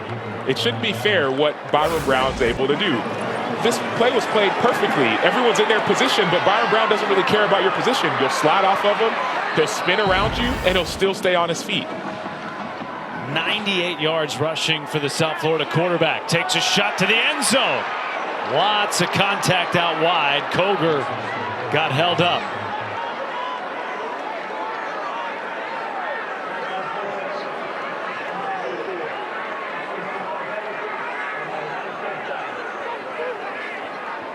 So not only can he run the ball, but also he puts the ball in a position to put the defense out of position. It's Shannon Blair getting tangled up with a true freshman wide receiver, Koger.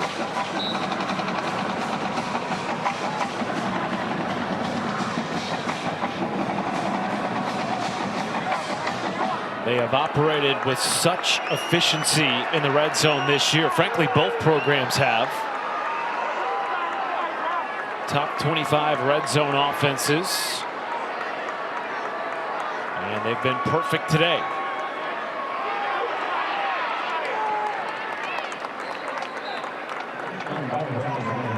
Rumfield, number 3, did a great job of attacking the offensive lineman. He's a linebacker, and he knew the draw was coming, and so he came straight downhill, defeated the block of the offensive lineman, and he's the reason why Byron Brown wasn't able to get more yards on that play. So you got to be physical versus South Florida offense. You have to be physical at the point of attack for this offensive lineman and physical when you get to the quarterback. Otherwise, you will slide off of him because of his strength. Brown faked the run, floats it to the end zone. He was looking for Jonathan Eccles. Incomplete. Florida State transfer corner Omarion Cooper had the coverage. Summing in some fresh bodies for Memphis defensively. And situations like these, I feel like that's where Byron Brown is at his best. Red zone, gotta have it. You might be in your position, but he's gonna use his 6'3", 230-pound frame to take over.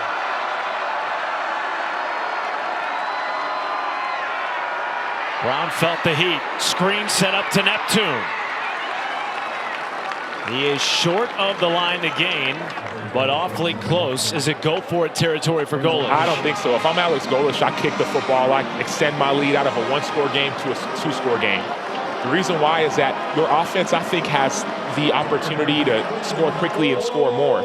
If you don't score here, you give momentum to Memphis. And now Memphis, on Memphis' side of the mindset, this is a huge opportunity. This is essentially what could be a 7-point swing. If you stop them here, you get an opportunity to go and score, and really a 14-point swing if you score. Game into the day, converting 70% on 4th down. 2 on the play clock. Got it off. Brown floats. Low to Neptune. Memphis with the stop.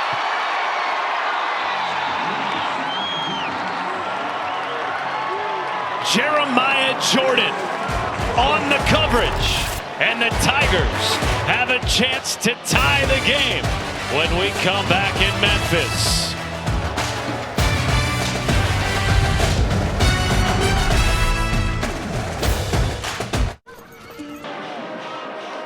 Welcome back to Memphis, Tennessee. Homecoming for the Tigers. Their star transfer quarterback Brendan Lewis, who came into the day with 42 collegiate starts with 3 different programs, now has an opportunity to lead this offense on a game-tying drive after a 4th down stop on a decision by Alex Golesh to go for it on 4th and 4 inside the red zone. Lewis pumped. It's his check down man Duosier with a corner. Duosier ran out of bounds at the 31. How do you get 93 yards? I don't think you need to get it all at once. You just get it little by little. Lewis uses his legs just a little bit, and gets it to his running back, number 13, DeWozier. DeWozier does the rest.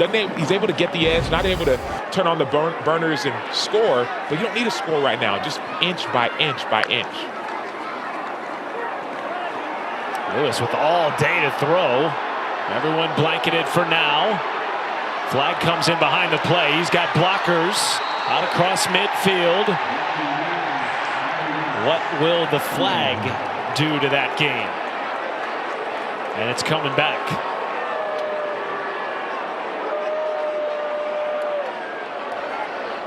Holding, offense number 78. 10-yard penalty, first down. On the right tackle, Travis Burke.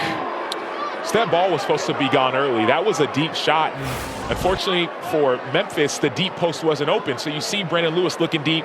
He wants to throw it, but he doesn't. So as an offensive lineman, you got to wait. And then towards the very end, you see the hands go inside. And that's the holding by the 6'9" right tackle. Backs them up nearly all the way back to their own 20-yard line.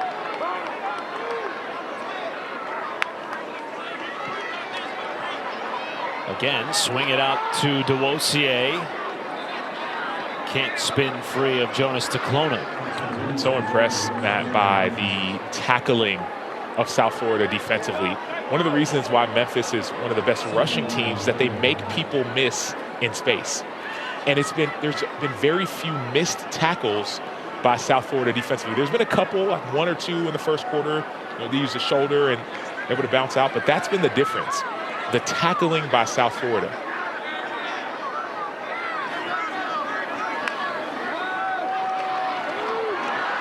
Screen to Pazant. Flag is down, and he is wrapped up by Iris Singleton.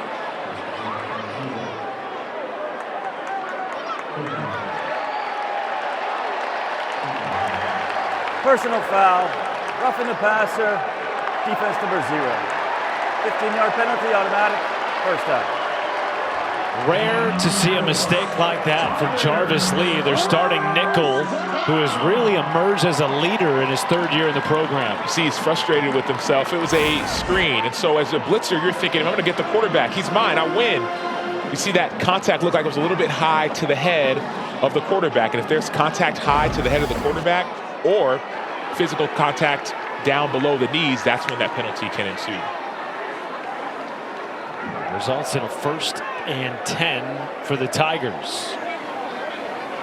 Hit a field goal from 55 yards on their opening drive of the 3rd quarter. Sutton Smith, a little bit of trouble on the mesh, but turned it into positive yardage. The defensive line, Matt, of this South Florida Bulls team, they're setting the tone. Yes, the ball's moving, but they have been the difference, in my opinion. And Todd Orlando told us they've been the difference all year. So many people like to talk about their linebackers, but he said it's been the D-line that set it up for everyone else. They're the ones that are letting the linebackers eat. They're taking up blockers. They're stunning inside. They're creating pressure and leaving it open for guys like Shooter. Speaking of the D-line, there's Denard Flowers, one of 5 transfers. And Todd Orlando told us, he told everybody around the program and outside that the D-line is who impressed him the most in fall camp, and they all thought he was joking because they had so many fresh faces on that unit. But boy, have they delivered. Another guy, number 63, Selascar, is another guy who's shown up and has shown out. That first game versus Boise State, where this defense from South Florida was the most physical team. Second game versus Florida, they were more physical, and that's the shout out to the defensive line. 3rd and 5 here for Memphis. Lewis under duress. Floats it to his tight end, Christian Ross. Ross still going inside the 30. And just the third down conversion of the game. It goes for 27. Even if you're not at 100% at quarterback Brandon Lewis, that ability to maneuver the pocket, to outrun the defense, and to keep your eyes downfield, throwing it across your body, which most people advise against. But he just makes good decisions. Those 42 starts, that experience is what's helping him maneuver the ball down the field. Began his career at Colorado, where he was a starter as a freshman, named a captain going into his sophomore year, lost the starting job, rebounded in 2 years starting at Nevada, As that play was blown up by Jarvis Lee. Yeah, Lee came in on that blitz earlier just to talk about this play. And now that's how you make a tackle. Well, kind of, right? He kind of missed, and he used his legs to try to trip him up a little bit. He could tell. Look at him, looking his tongue out. It's like, ooh, I know, I got you. But he's bringing pressure. This South Florida defense, we've talked about their tackling. We've talked about their pressure. They don't miss very often, and that's what separates them from other defenses.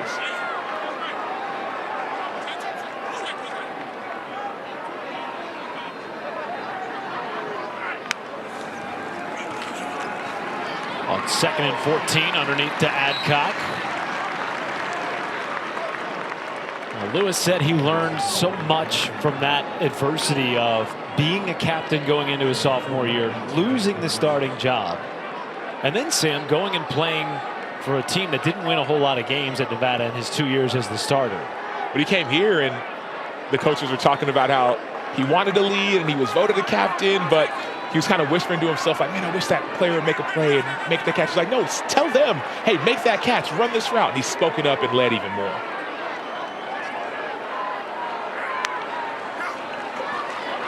Third and 8. Was it complete to Bryce Anderson? Yes. Initially the call is complete. Now the official's going to get together on this. South Florida sideline waving incomplete almost immediately. But they will mark the ball as if it was a completed catch. And all plays are reviewed, so this play is being looked at to see if it was a completed pass. Memphis trying to hurry up and run a play, but it's going to be reviewed. Previous play, the ruling of completed catch is under further review. It'll either be 4th and long or 4th and 2, pending the review when we return. Bryce Anderson, it went to review. The call on the field was a completed catch, 4th and 2. And per the review, the call has been overturned, which brings up 4th and 8. And a kick unit will come out for Memphis. So opportunity now with number 44 kicker Gianni Spedic to get this. Not necessarily, it's already a one-score game, but now if Memphis converts and then gets a stop, a touchdown gives them the lead. And it would be their first lead since they led 7-0. From 45, Spedic tucks it in. No, he does not. It's wide, and he missed. Wow. Had hit earlier in the day from 55 yards, and that one just tailed outside the uprights. Interesting. This ball is right. The ball was spotted right in the middle, and you would think right in the middle should be one of the easier kicks, but you see it just start to tail wide outside of the uprights. So now South Florida has an opportunity to extend their lead. And if I'm South Florida, as fast as I usually go, I still go fast, but you start thinking first downs because it takes so much time off of the clock.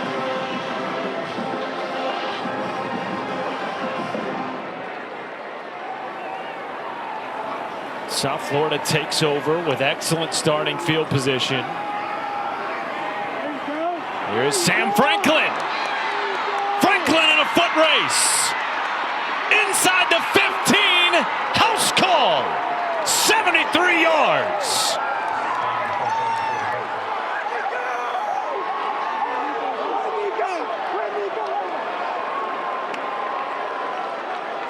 Or not. Don't take your time and just go score. Sam Franklin spent time at UT Martin, but it's not just him. It's Byron Brown, quarterback, zone read. Eyes are on Brown, and Sam Franklin does a great job of using his speed, using that stride, 4-on-4, and doing the rest. Wow. Almost had the feeling of a sudden change with the missed field goal that you expected to go in. You thought Memphis was going to get points. The very next play, Sam Franklin breaks one to the house. Well, it was a sudden change. People think that a turnover is just when someone gets an interception, or a takeaway is when they recover, force and recover a fumble. But as a defense, you consider a missed field goal as a turnover. And then the sudden change, you're on defense now the offense is on the field, they immediately go down and score. That's how momentum it shifts during games. Offense, defense, and special teams. Second rushing touchdown of the year for Franklin of 50+. That is the longest of the season for South Florida. And now Terry and Mormon, one of their special teamers, is down as we check in with Zubin Mehenti. Matt, thank you very much. After trailing for most of this game, Trev, in a soggy Norman, OU's going to take the lead. Yep, and in the previous drive, it was Xavier Robinson who just scored that touchdown, who had a 65-yard touchdown run for Oklahoma. It's on your local ABC station right now, Matt. Thank you very much, Zubin. Mormon still down here after the PAT by South Florida to make it a 2-score game again here in Memphis.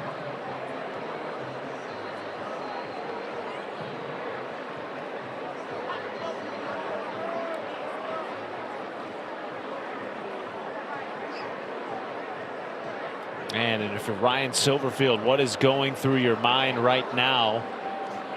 Had an opportunity to make it a 4-point game, Sam, and then literally one play later, it's back to 2 scores.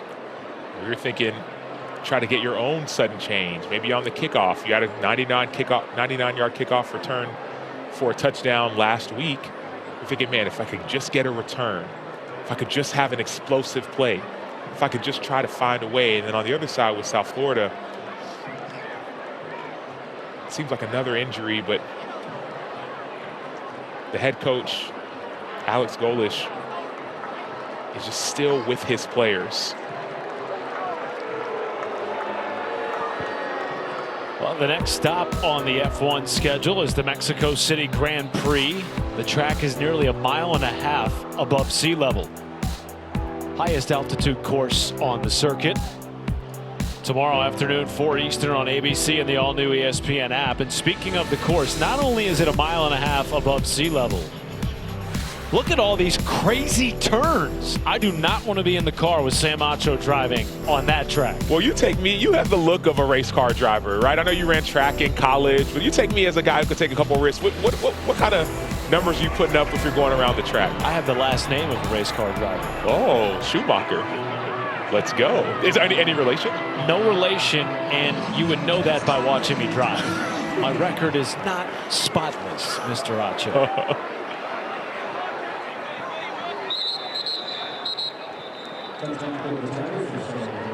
So another situation for the Memphis Tigers offense in which they have to find a way to respond and do so quickly after a drive stalls.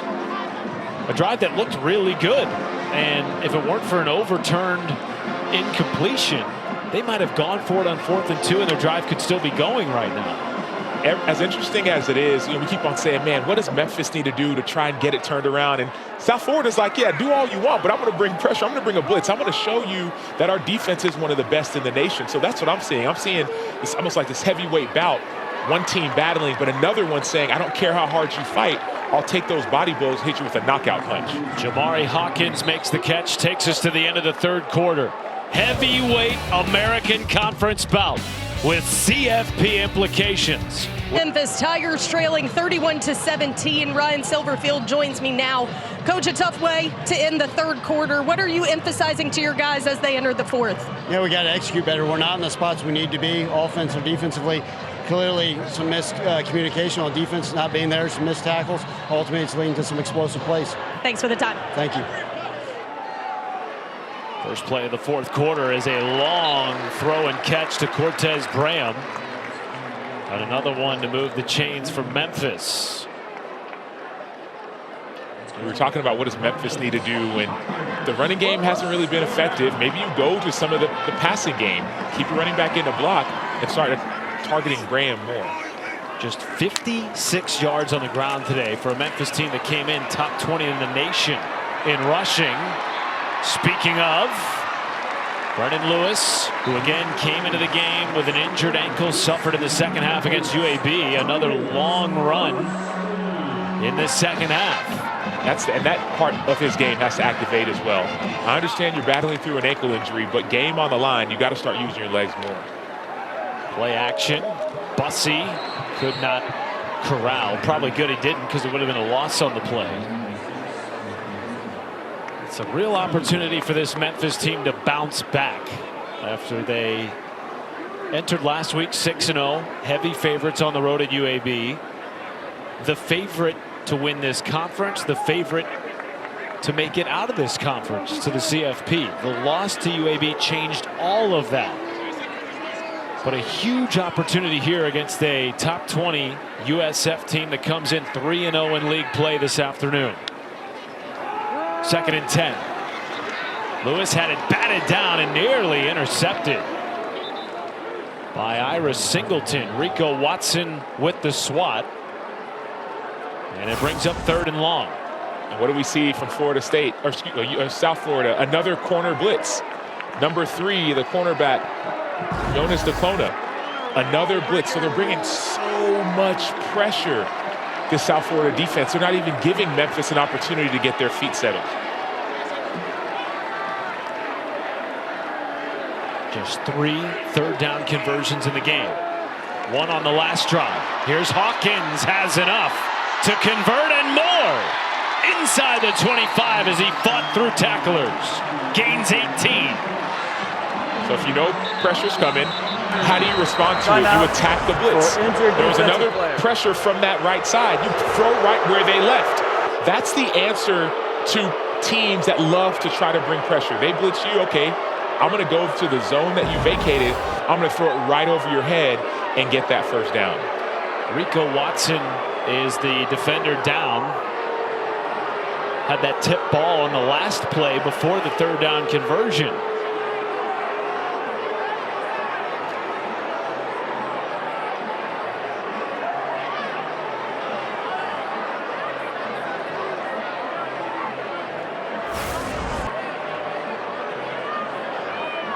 Attempt to make the tackle. You see really 3 guys all collide with one another. Rico Watson was there. Mac Harris was in there as well. Watson, one of 3 returning starters at the linebacker position. It's a group that brings so much experience to this defense this year. What's been impressive to me, as weird as it sounds, I've been a part of games where a lot of guys have gone down. And sometimes it can be deflating to a team. You're seeing your teammates either get injured and maybe come back. Sometimes they're unable to come back. And 2 things have stood out. Number 1, Alex Golish, how he's always there with his guys. You don't always see that from coaches. And the second thing, as Watson is sitting up, is the ability to overcome adversity. People talk about the next man up mentality. Someone goes down, who's going to be the next person to step in? I've just been impressed by the togetherness of South Florida.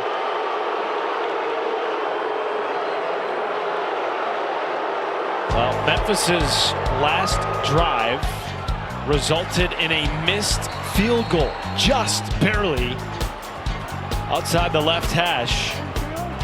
The very next play, 73-yard house call by Sam Franklin. Major point swing from a 4-point game to a 2-touchdown game with the miss and ensuing touchdown. And now Memphis trying to make it a 1-score game again. 1st and 10 carry. Up the middle. And another explosive run on the ground by Greg DeWosier. Major point swing, but also a major momentum shift. And how do you shift that momentum back to your side at Memphis is just keep on getting first downs. It feels like the game's far out of reach. 1 touchdown, all of a sudden it's a 1-score game. Back to the ground. DeWosier shifting into the end zone. 13-yard touchdown. And a 1-score game again in Memphis.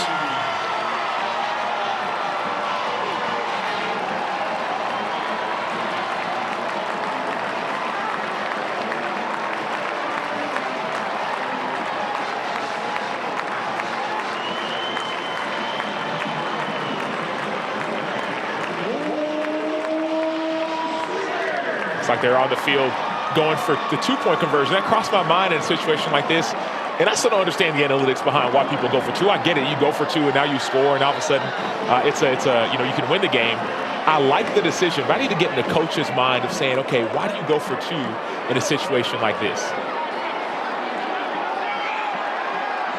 DeWosier in the backfield after his 6th rushing touchdown of the season.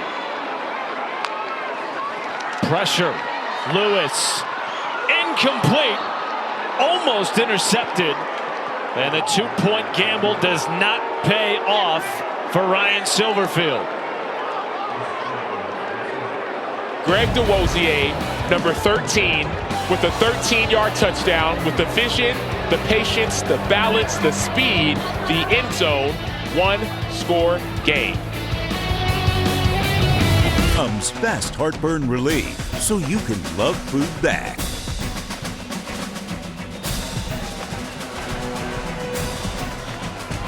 We are back in Memphis. 1-score game again after Greg DeWosier 13-yard touchdown run. Missed 2-point conversion by Memphis. 8-point lead for South Florida. Not returnable for Smith. Let's take a look at today's player spotlight, brought to you by Tecovas.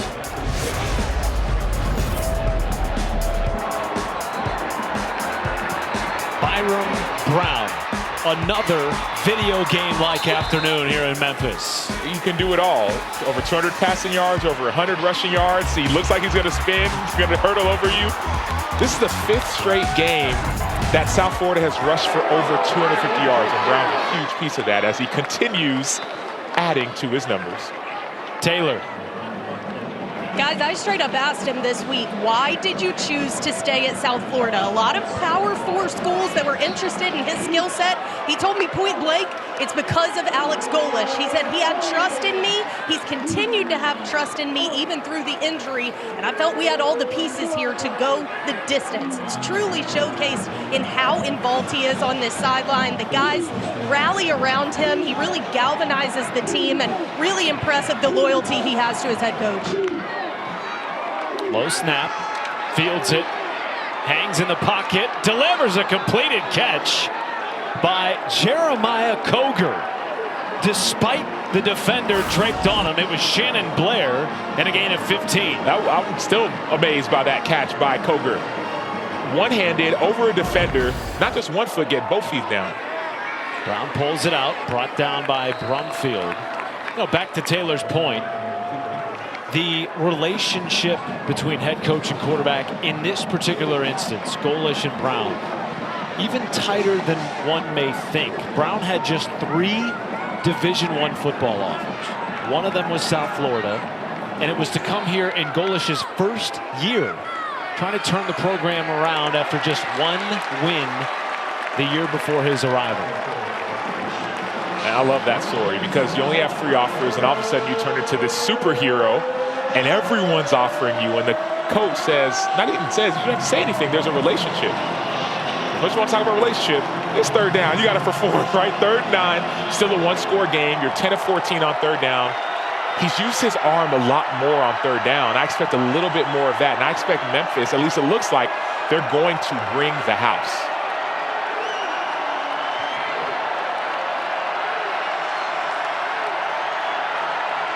They do bring pressure up the middle. Brown evades, and incomplete. Looking for Moody Rubin, and Chris Bracey again. I told you, man, that dude can play. Like, you could talk about whatever you want to talk about. That was a critical play. Chris Bracey, safety number 5. He sees the crosser coming around Rubin, and he just knocks that ball out. He swats that ball out. No penalty, no PI, no holding. Just great vision and the celebration. Incomplete. Another big stop for this Memphis defense. Remember, they stopped USF earlier in the half on a 4th down and 4 in the red zone. Sutton Smith fair catches it at his own 8. Memphis again will have a chance to tie on our ensuing drive when we return with 11:05 to play in Memphis. Pretty remarkable. As we welcome you back to Memphis, you are watching the American Conference on ESPN. Memphis's defense comes up with a stop, forces a punt, and for the 4th time today, their offense will begin a drive inside its own 10. They have yet to score on such drives this afternoon. Brendan Lewis taken down at the 18. Ball came out at the end of that play. And we've got one official downing it where he initially went down, and another one saying that the ball will be spotted where the ball trickled. Still no signal on who has it.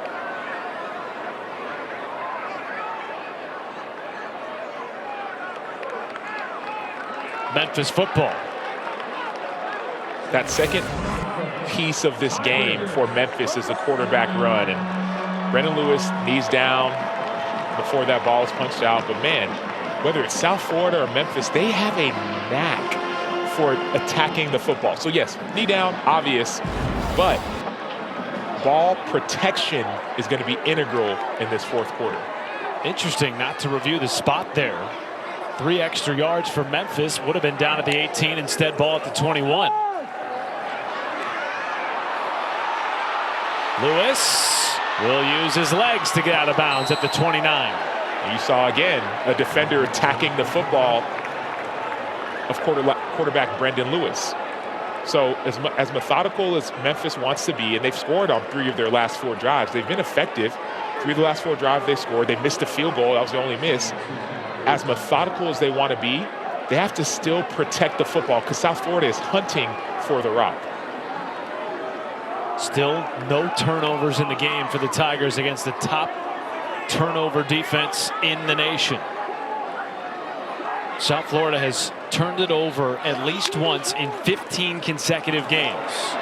B. Lou slides down as Jarvis Lee was bearing down from that nickel spot. And the benefit of him using his legs is the fact that now it just slows down the defense just a little bit for the zone read. Now that defensive end who's looking, okay, I'm a quarterback player, but also have the cutback, they have to respect the quarterback just a little bit more. 3rd and 1, I still think you can run the ball on the inside.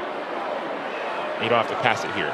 They've run it more efficiently for sure in the second half than we saw them do in the first half. And they will run it up the middle here. With forward progress, a 1st down. You notice how Memphis has they've been more effective. And the reason why, we talked about it, the quarterback run. So if I'm South Florida on the defensive side of the ball, I know that this game has changed just a little bit. Quarterback earlier, Brendan Lewis wasn't really using his legs. Now that he is, you may not want to blitz as much because if he beats you, it could be a bigger game.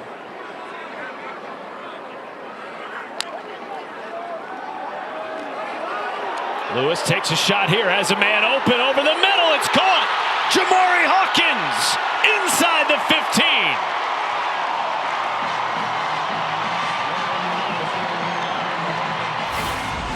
Biggest pass play of the day, goes for 57. Well, Jarvis Lee, the corner, had been blitzing and blitzing and blitzing and blitzing and blitzing, and now he's in coverage and he's a step or 2 or 3 or 4 too late.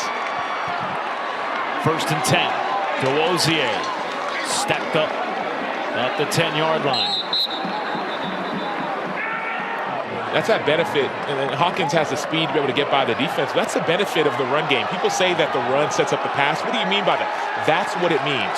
You run the ball, you have safeties, and their eyes are looking to the run, and all of a sudden, they look in the backfield for a second too long, and then the speed of some of the receivers, even sometimes tight ends, can get behind you as a defense.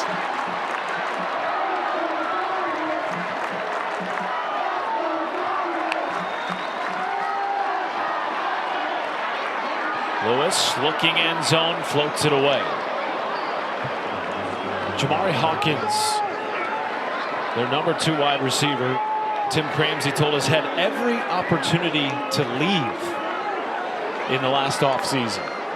His talent coveted around the country at the Power 4 level, chose to stay, and the coaching staff told us it's been so fun to see him grow. Yeah, he could have left, and he started off mainly playing special teams, and he's worked and he worked and he worked, and he got his opportunity. And other people saw him and they said, "Hey, come to us." And he said, "No, I want to stay and honor the opportunity." Well, here's the opportunity. It's 3rd and 9. Game on the line, honor it. To the air goes Lewis. Being chased by Flowers. Low pass to Adcock, incomplete. And the kick unit will come out without hesitation for Ryan Silverfield. Great decision to kick the football and take the points. The worst thing you can do in this situation is to go for it, not get it. Now there's 7 minutes left, and the offense scores or runs, and now it's 3 minutes left. Take your points, trust your defense, and make it in a situation where a touchdown for you will win the game. 28-yarder for Johnny Spedick, who missed from 45 on his last attempt. It's not over. South Florida knows they missed. The miss happens. They can get their hands up on this. Kick is away, and right down the middle for Spedick.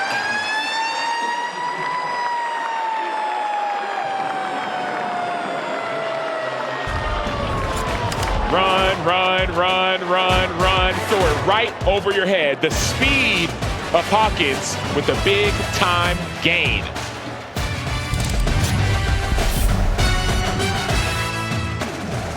The DQ Sauced and Tossed Chicken Strip Basket comes in your choice of honey barbecue or new sweet chili, layered with flavor from the top, bottom, and everywhere in between. That's the Sauced and Tossed Chicken Strip Basket. Get it delivered today, only at DQ.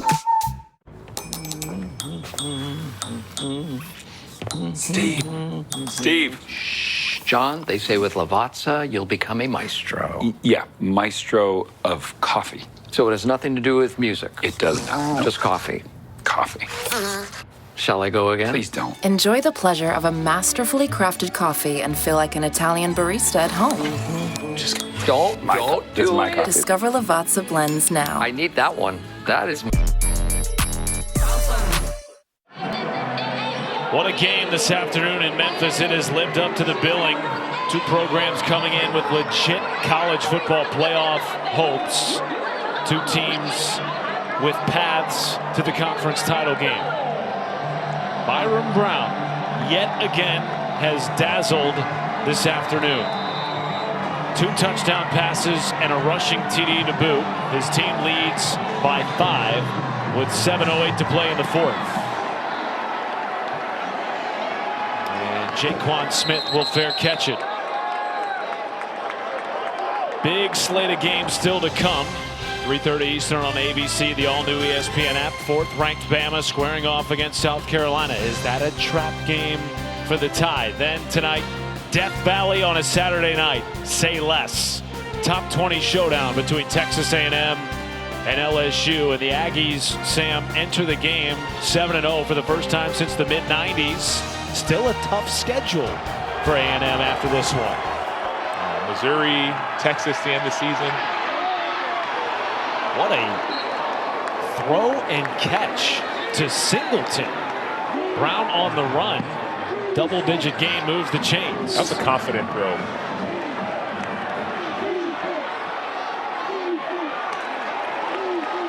Big pop there at the 40-yard line. Memphis players slow to get up. Chauncey Logan Jr.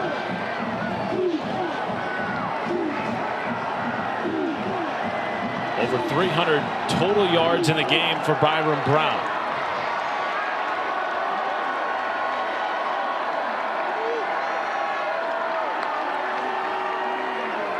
Second and 8. Brown a heave. Looking for Neptune and incomplete. Chris Bracey again in coverage. Every time you need a play on defense, it seems as if for Memphis, Chris Bracey makes it. The patience that he shows, the confidence not to have a penalty in a situation like that. That was a perfectly placed ball by Byron Brown. But Bracey has just enough of an effect on the play. 3rd pass breakup of the day for the former UAB Blazer. Chris Bracey brings up 3rd and 8. Crowd's getting into it a little bit. Play clock at 5.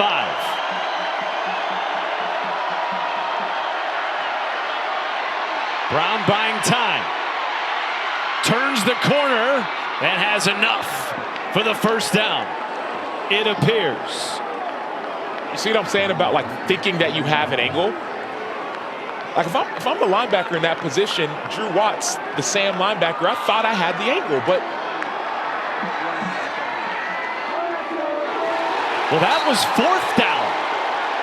The stick on the sideline says 4th down. And they were incorrect. It was 1st down. It's an incomplete pass. USF offense moving too quick for the chain gang here in Memphis. They are, but that incompletion does stop the clock. Benefit for Memphis when they want to get the ball back. Sam Franklin swallowed up in the backfield. Look at all the gray and blue jerseys.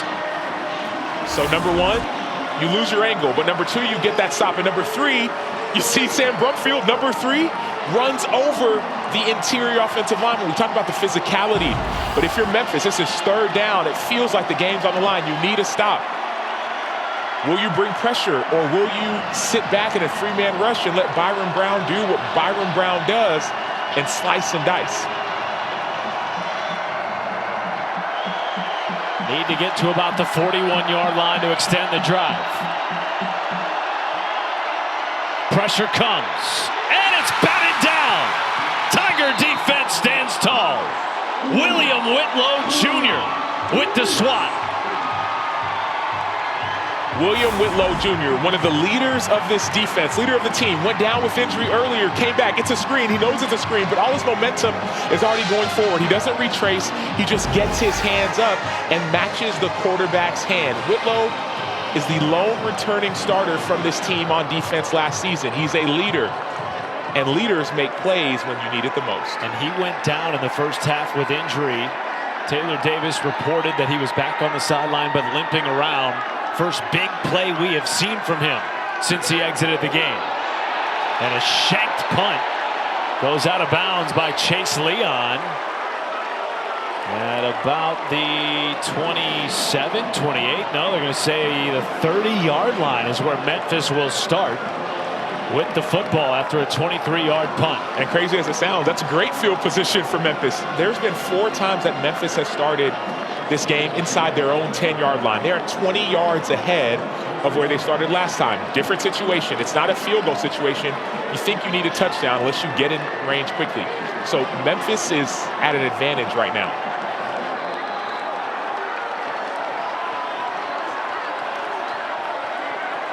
South Florida shows blitz. Brings 4. Lewis complete. Christian Ross out across the 40-yard line. Taylor Davis.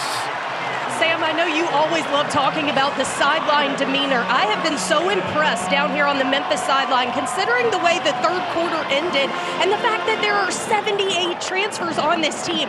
No one withdrew. No one turned on each other. There has been a belief down here on the sidelines, regardless what's been thrown at them. Well, Taylor, that's the thing that people don't see on TV. They don't see or feel that energy. So a report like that means everything. You have 78 new people on the team. Lewis pulled it out, pumped, and somehow turned that into a positive play. One of those 78 new players, which, by the way, leads the country this season.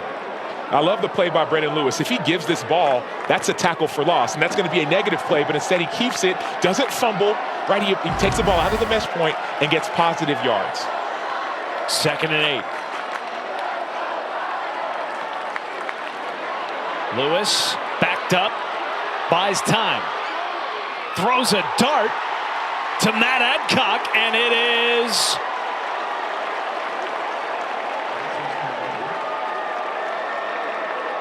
complete. That looked like question a catch. Mark. That looked like a catch to me. It's going to be reviewed, but to me that looked like a reception. Matt Adcock, the fullback, 6'3", 260. He keeps his toes in bounds. Oh, no, he had a foot out of bounds. His left foot was out of bounds. So that's going to be an incomplete pass. They never made a ruling on the field, but the video board did the ruling, and it's 3rd down. Now it's 3rd and 8. Brendan Lewis has been poised the second half.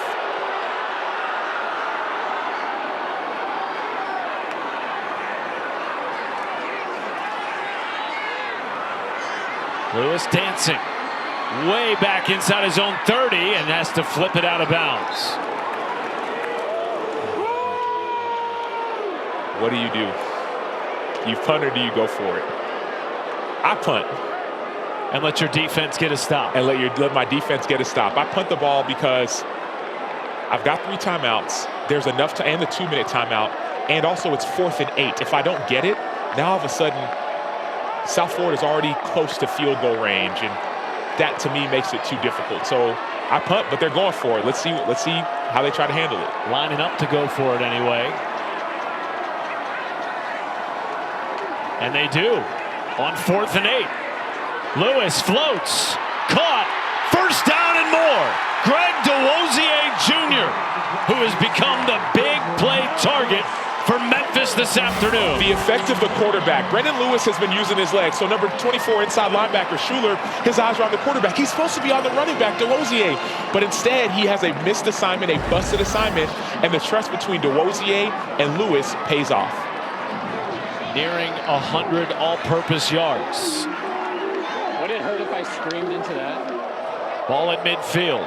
DeWosier again on the swing pass with blockers.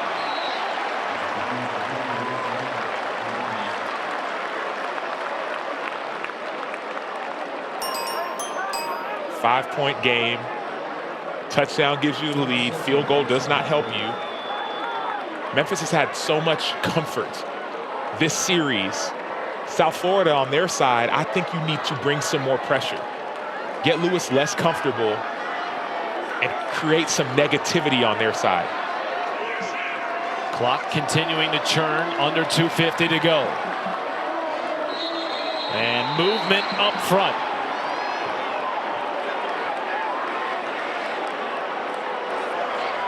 Full start.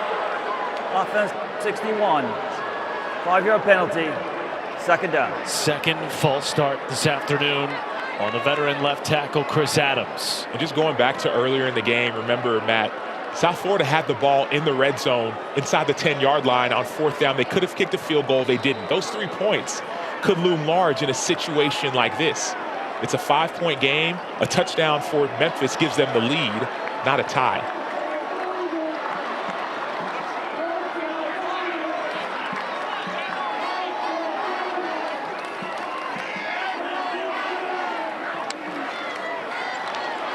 Lewis, long throw, caught by Cortez Bram Jr. So they try to get one more play off before the 2-minute timeout. I don't think you need to rush in this situation. Take your time. You're not in a rush. Don't try to hurry up. You're not fighting the clock right now. Take your time. If you want to try and draw them off sides, you can. But I'd say take the 2-minute timeout. Memphis with a 10-game home win streak. Had the best chance out of the American last week to make the CFP. Lost in upset fashion. Has a chance to upset South Florida with 2 minutes left. And toast to victory. No hassles, just great parts and friendly service. Choose from our full range of Duralast batteries. Who's ready for a deal? Now you can order a footlong in the Subway app and get another for just $1. That's right, Subway MVP Rewards members. Just $1. Get your favorite sub plus one. Subway, eat fresh, feel good. Where's the beer guy? Bud Light here? Bud Light here! Bud Light here? Bud Light where? Bud Light here! I missed that because of you. Hey, got your Bud Light. Oh, nice. Never mind. Anything for the clean, crisp taste of Bud Light. Vicks VapoStick provides soothing, non-medicated Vicks vapors. Easy to apply for the whole family. Vicks VapoStick. And try Vapo Shower Max for steamy Vicks vapors. Back in Memphis, big 3rd and 3 looming for Brendan Lewis. Memphis' star quarterback who has willed them back into this game in the second half. An excellent second frame in front of a homecoming crowd here at Simmons Bank Liberty Stadium. Team trailing by 5 to a top 20 South Florida team.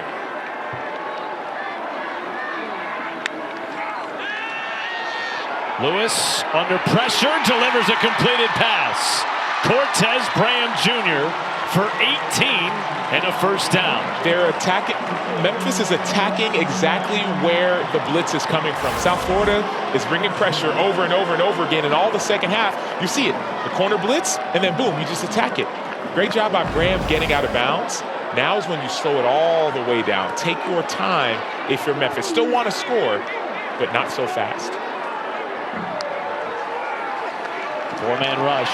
Lewis takes off, makes one-man miss inside the 10, and shoved out of bounds by Mac Harris. I'm actually going to take that back. Just score. Because last week they tried to take their time and run the clock out and score, and they messed up. They had a false start and another false start. So really, forget everything I just said. Ryan Silverfield needs to go get points in the end zone and then just trust that your defense can stop South Florida. Conversely, South Florida, maybe don't blitz as much. Keep eyes on the QB. 10th play of this drive. On the ground, DeWozier stacked up. Schuler was in there, as was Jarvis Lee. Anyone going to use a timeout here? No, neither team should use a timeout right now. Memphis should take their time, not get up on the line of scrimmage just yet, huddle up, figure out the play, and South Florida needs to bow up. We saw Memphis bow up versus Arkansas a couple weeks back. South Florida needs to do the same thing. I don't care what the second half has been. I don't care about stats or numbers. One play changes the game.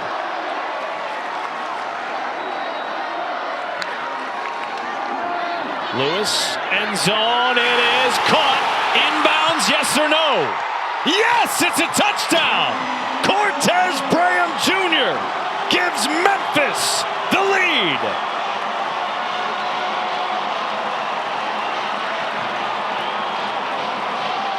Hey, that guy can play. That Brand, he can go. He had a one-handed catch in the end zone. It was a Sports Center top 10 type of play. And this throw, again, at the most important time, over Chenault, getting your feet in bounds. And now is when you definitely need to go for two if you're Memphis. And what do? Yes, mentality-wise, you're a running team. I would go back to Brand. I'd isolate him, and I would throw it up and get the ball to him. He's at the bottom of your screen. In man coverage, it appears. Looking that way across the formation. Lewis takes off. He is in for the conversion. 3-point game in Memphis.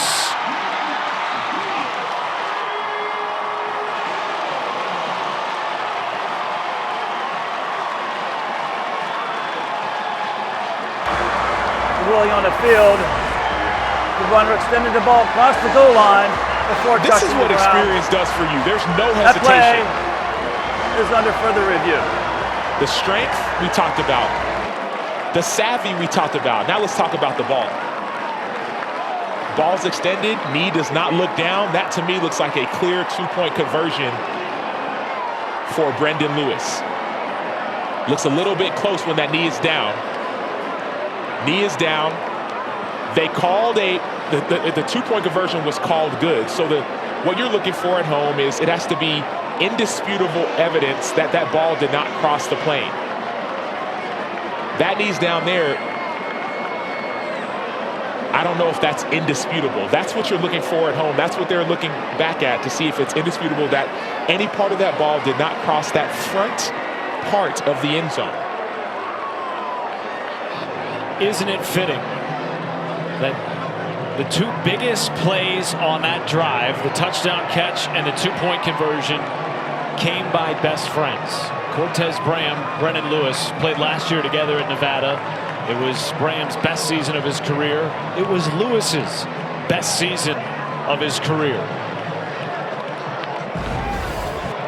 Be even better for Lewis if they confirmed that it was good. that second angle that we saw looks like the ball is in. Now the other angle, it's hard to tell. It's hard to tell, does that ball cross? In my estimation, I believe that the ball crossed that front part of the end zone. It crossed the plane before the knee was down. And since the officials called it a good 2-point conversion, they're looking for anything that is indisputable, clear and obvious. And from what I see, that's not clear enough for me to be overturned.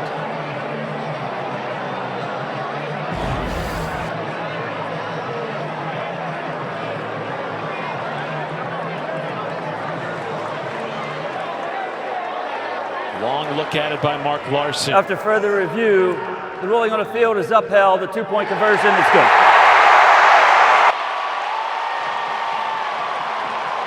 Memphis on a 17-0 run in this quarter. They trailed 31-17, and now it's up to Byram Brown again, trailing for the first time since it was 7-zip. Cortez Graham finds the ball, high points the ball, and gets his feet in bounds. And then Brendan Lewis, who is fighting through an injured ankle, didn't play the second half of last week, showed his strength and his savvy and his skill to get the two-point conversion. Three-point game for now one of the best quarterbacks in college football, Byram Brown, who already orchestrated a field goal drive with 50 seconds left in the first half. So this is nothing for them. This is an eternity for them. With 3 timeouts. Oh, it's longer than an eternity.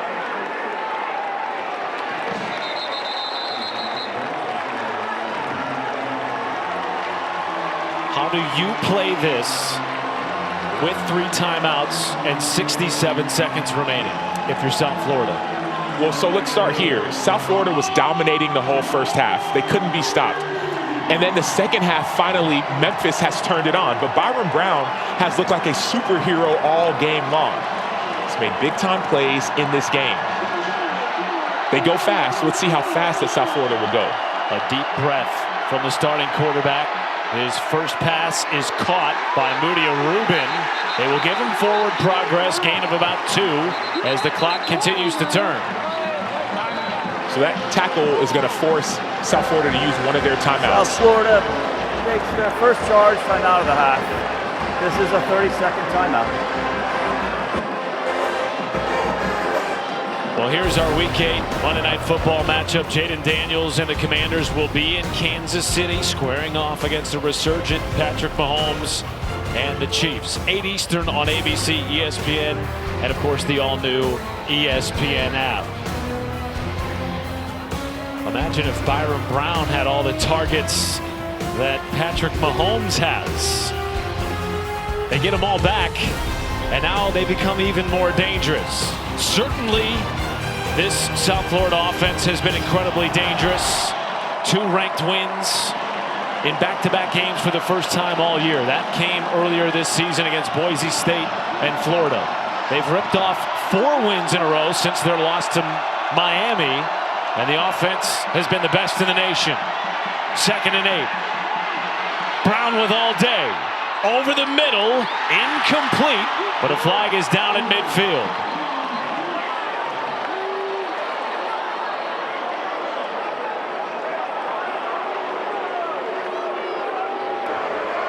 Holding. Defense number 13. 10-yard penalty. Automatic first down.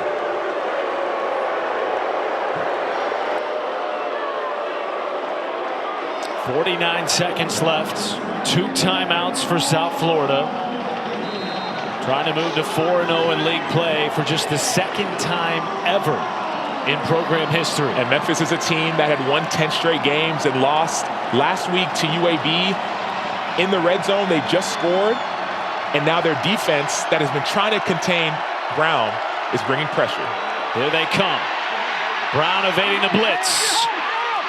Evades Sam Brumfield and turns the corner to make that a positive gain.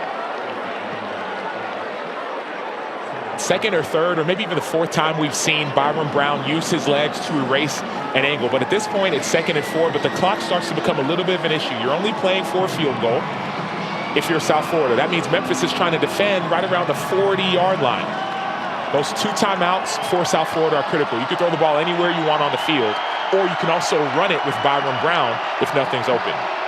Their all-star field goal kicker, Nico Gramatica, has hit from 58. 2nd and 4. Pressure. Brown incomplete at midfield, looking for the freshman Christian Neptune. Guess who? Chris Bracey with the stop. Chris Bracey has been all over the field all season long. He made a big play, and you see Gramatica getting ready. Memphis has to blitz. the reason why is that the only thing that has potentially slowed down Byron Brown is the blitz. Now, South Florida has to be ready for the blitz. The ball either has to come out quick or Byron Brown has to make someone miss to try to get a first down. They've converted 11 third downs in the game. Need 4 yards. Got all of that and much more to Keyshawn Singleton. So they're hurrying up to the clock's going to stop. Going to get reset while the chains are getting reset.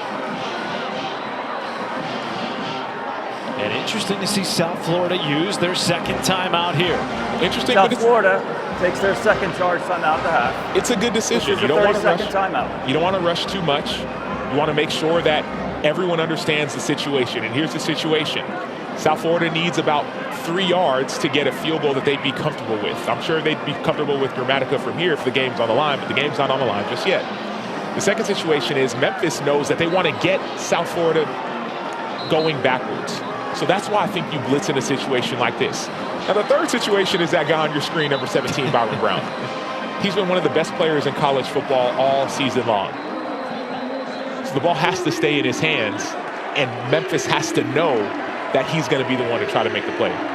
His 10 touchdowns in league play entering the day, most in the American Conference for a team that entered the day with the best chance to make the college football playoff out of the American Conference.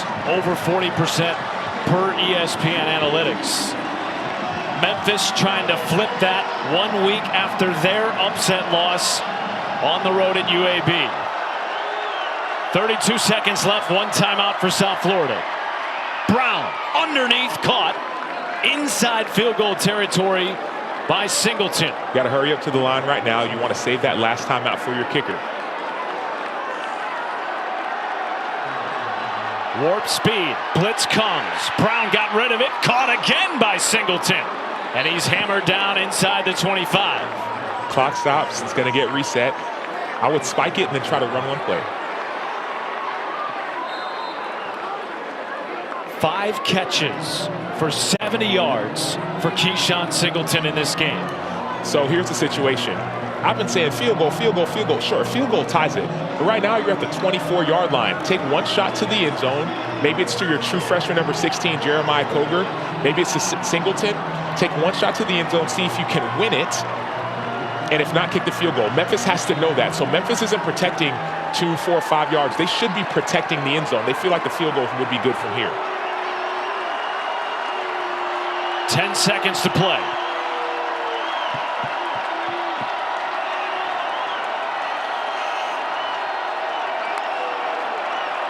They bring delayed pressure. Brown rolls. Flag is down, and it's incomplete in the back of the end zone. This could very well be a hold on South Florida, and it will back them up 10 yards if so. Holding. Offense number 72. 10-yard penalty. Second down. Gramatica time. So they brought pressure. You see the right guard, number 72, with the hold. That's Cole Best, excuse me, that's a center. South Florida takes their third and final charge timeout of the half. This is a 30-second timeout. So it's up to Nico Gramatica. His father, Martin, Super Bowl champion, NFL All-Pro. His uncle, Bill, still with the longest field goal in South Florida history at 63 yards. Back when the Bulls were an FCS program in the late 90s. Nico himself has already etched his name into the South Florida record books with his first kick as a freshman last year, hit from 58. He's already 1 for 1 today from 46. This from 52. Memphis takes their first charge timeout of the half. It's a 30-second timeout. Interestingly, Alex Golish told us last night that they would prefer on 50-plus yard field goals to get Nico Gramatica the ball on the left hash. This will be from the right hash for the sophomore kicker. Are you nervous, Shu? I feel it in my guts. I got butterflies right now. Me too. My heart's beating a little bit, TD. I don't know why. Maybe that's why I'm not a kicker. Nico looks as cool as can be. I feel.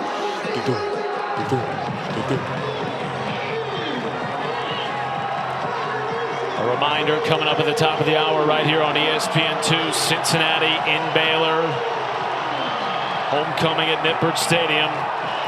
But first, a 52-yarder by Nico Gramatica to tie the game and send us to OT. Snap down, kick away. It is no good! Memphis with the stunner!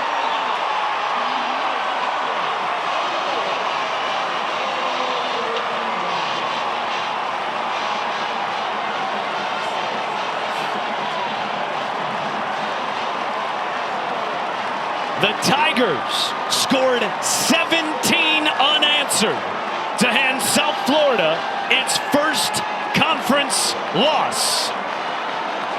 Whoa!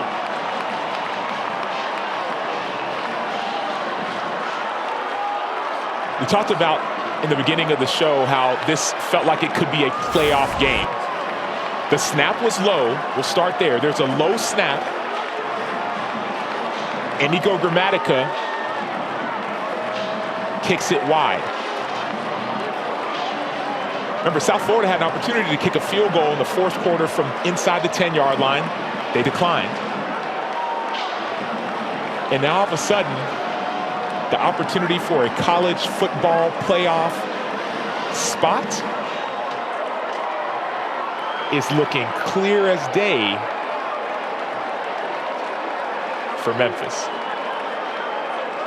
A program that just a week ago went from having the best chance in this conference to make the CFP to not even being on the board.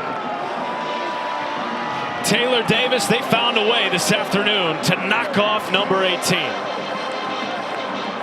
They sure did, Matt. I'm with Coach Silverfield right now. Coach, a lot of emotion on your face right now. Walk me through it. Yeah, you think about the adversity we had last week, but this program is built on love and grit and hard work and dedication. And these guys are all in, and that's all I could ever ask. They kept fighting, believing. You know, at the halftime locker room, nobody had a doubt in their mind that we'd come back and win this football game. Speaking of grit, 17 unanswered points to get back in it. You take the lead with a minute left. What kind of character display did you see from your team? Well, that's what the Memphis Tigers are all about. They're strong-minded young men that believe they continue to do things the right way, and I couldn't be more proud to be their head coach. Last week was a gut check for you guys, an unexpected loss. You come in here against a very good South Florida team and get a huge win in the American. What do you want your team to take away from this victory? Continue to learn, right? We're certainly not good enough by any stretch of the imagination, but found a way to win a football game when it's all said and done. Continue to believe, continue to be all in, and let's find a way to go 1-0 next week as well. Everything's still ahead of you, Coach. Go enjoy it with your team. Yes, ma'am. Thanks. Go Tigers.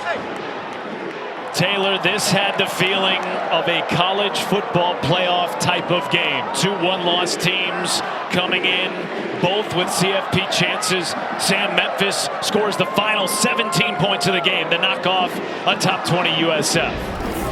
Opportunities like these don't come all the time. So for Memphis to find a way to win after a loss last week, South Florida is going to have to try to find a way to rebound. This is what college football is all about. Unbelievable homecoming finish for the Memphis Tigers. For Sam Acho and our entire crew, Matt Schumacher saying so long from Memphis.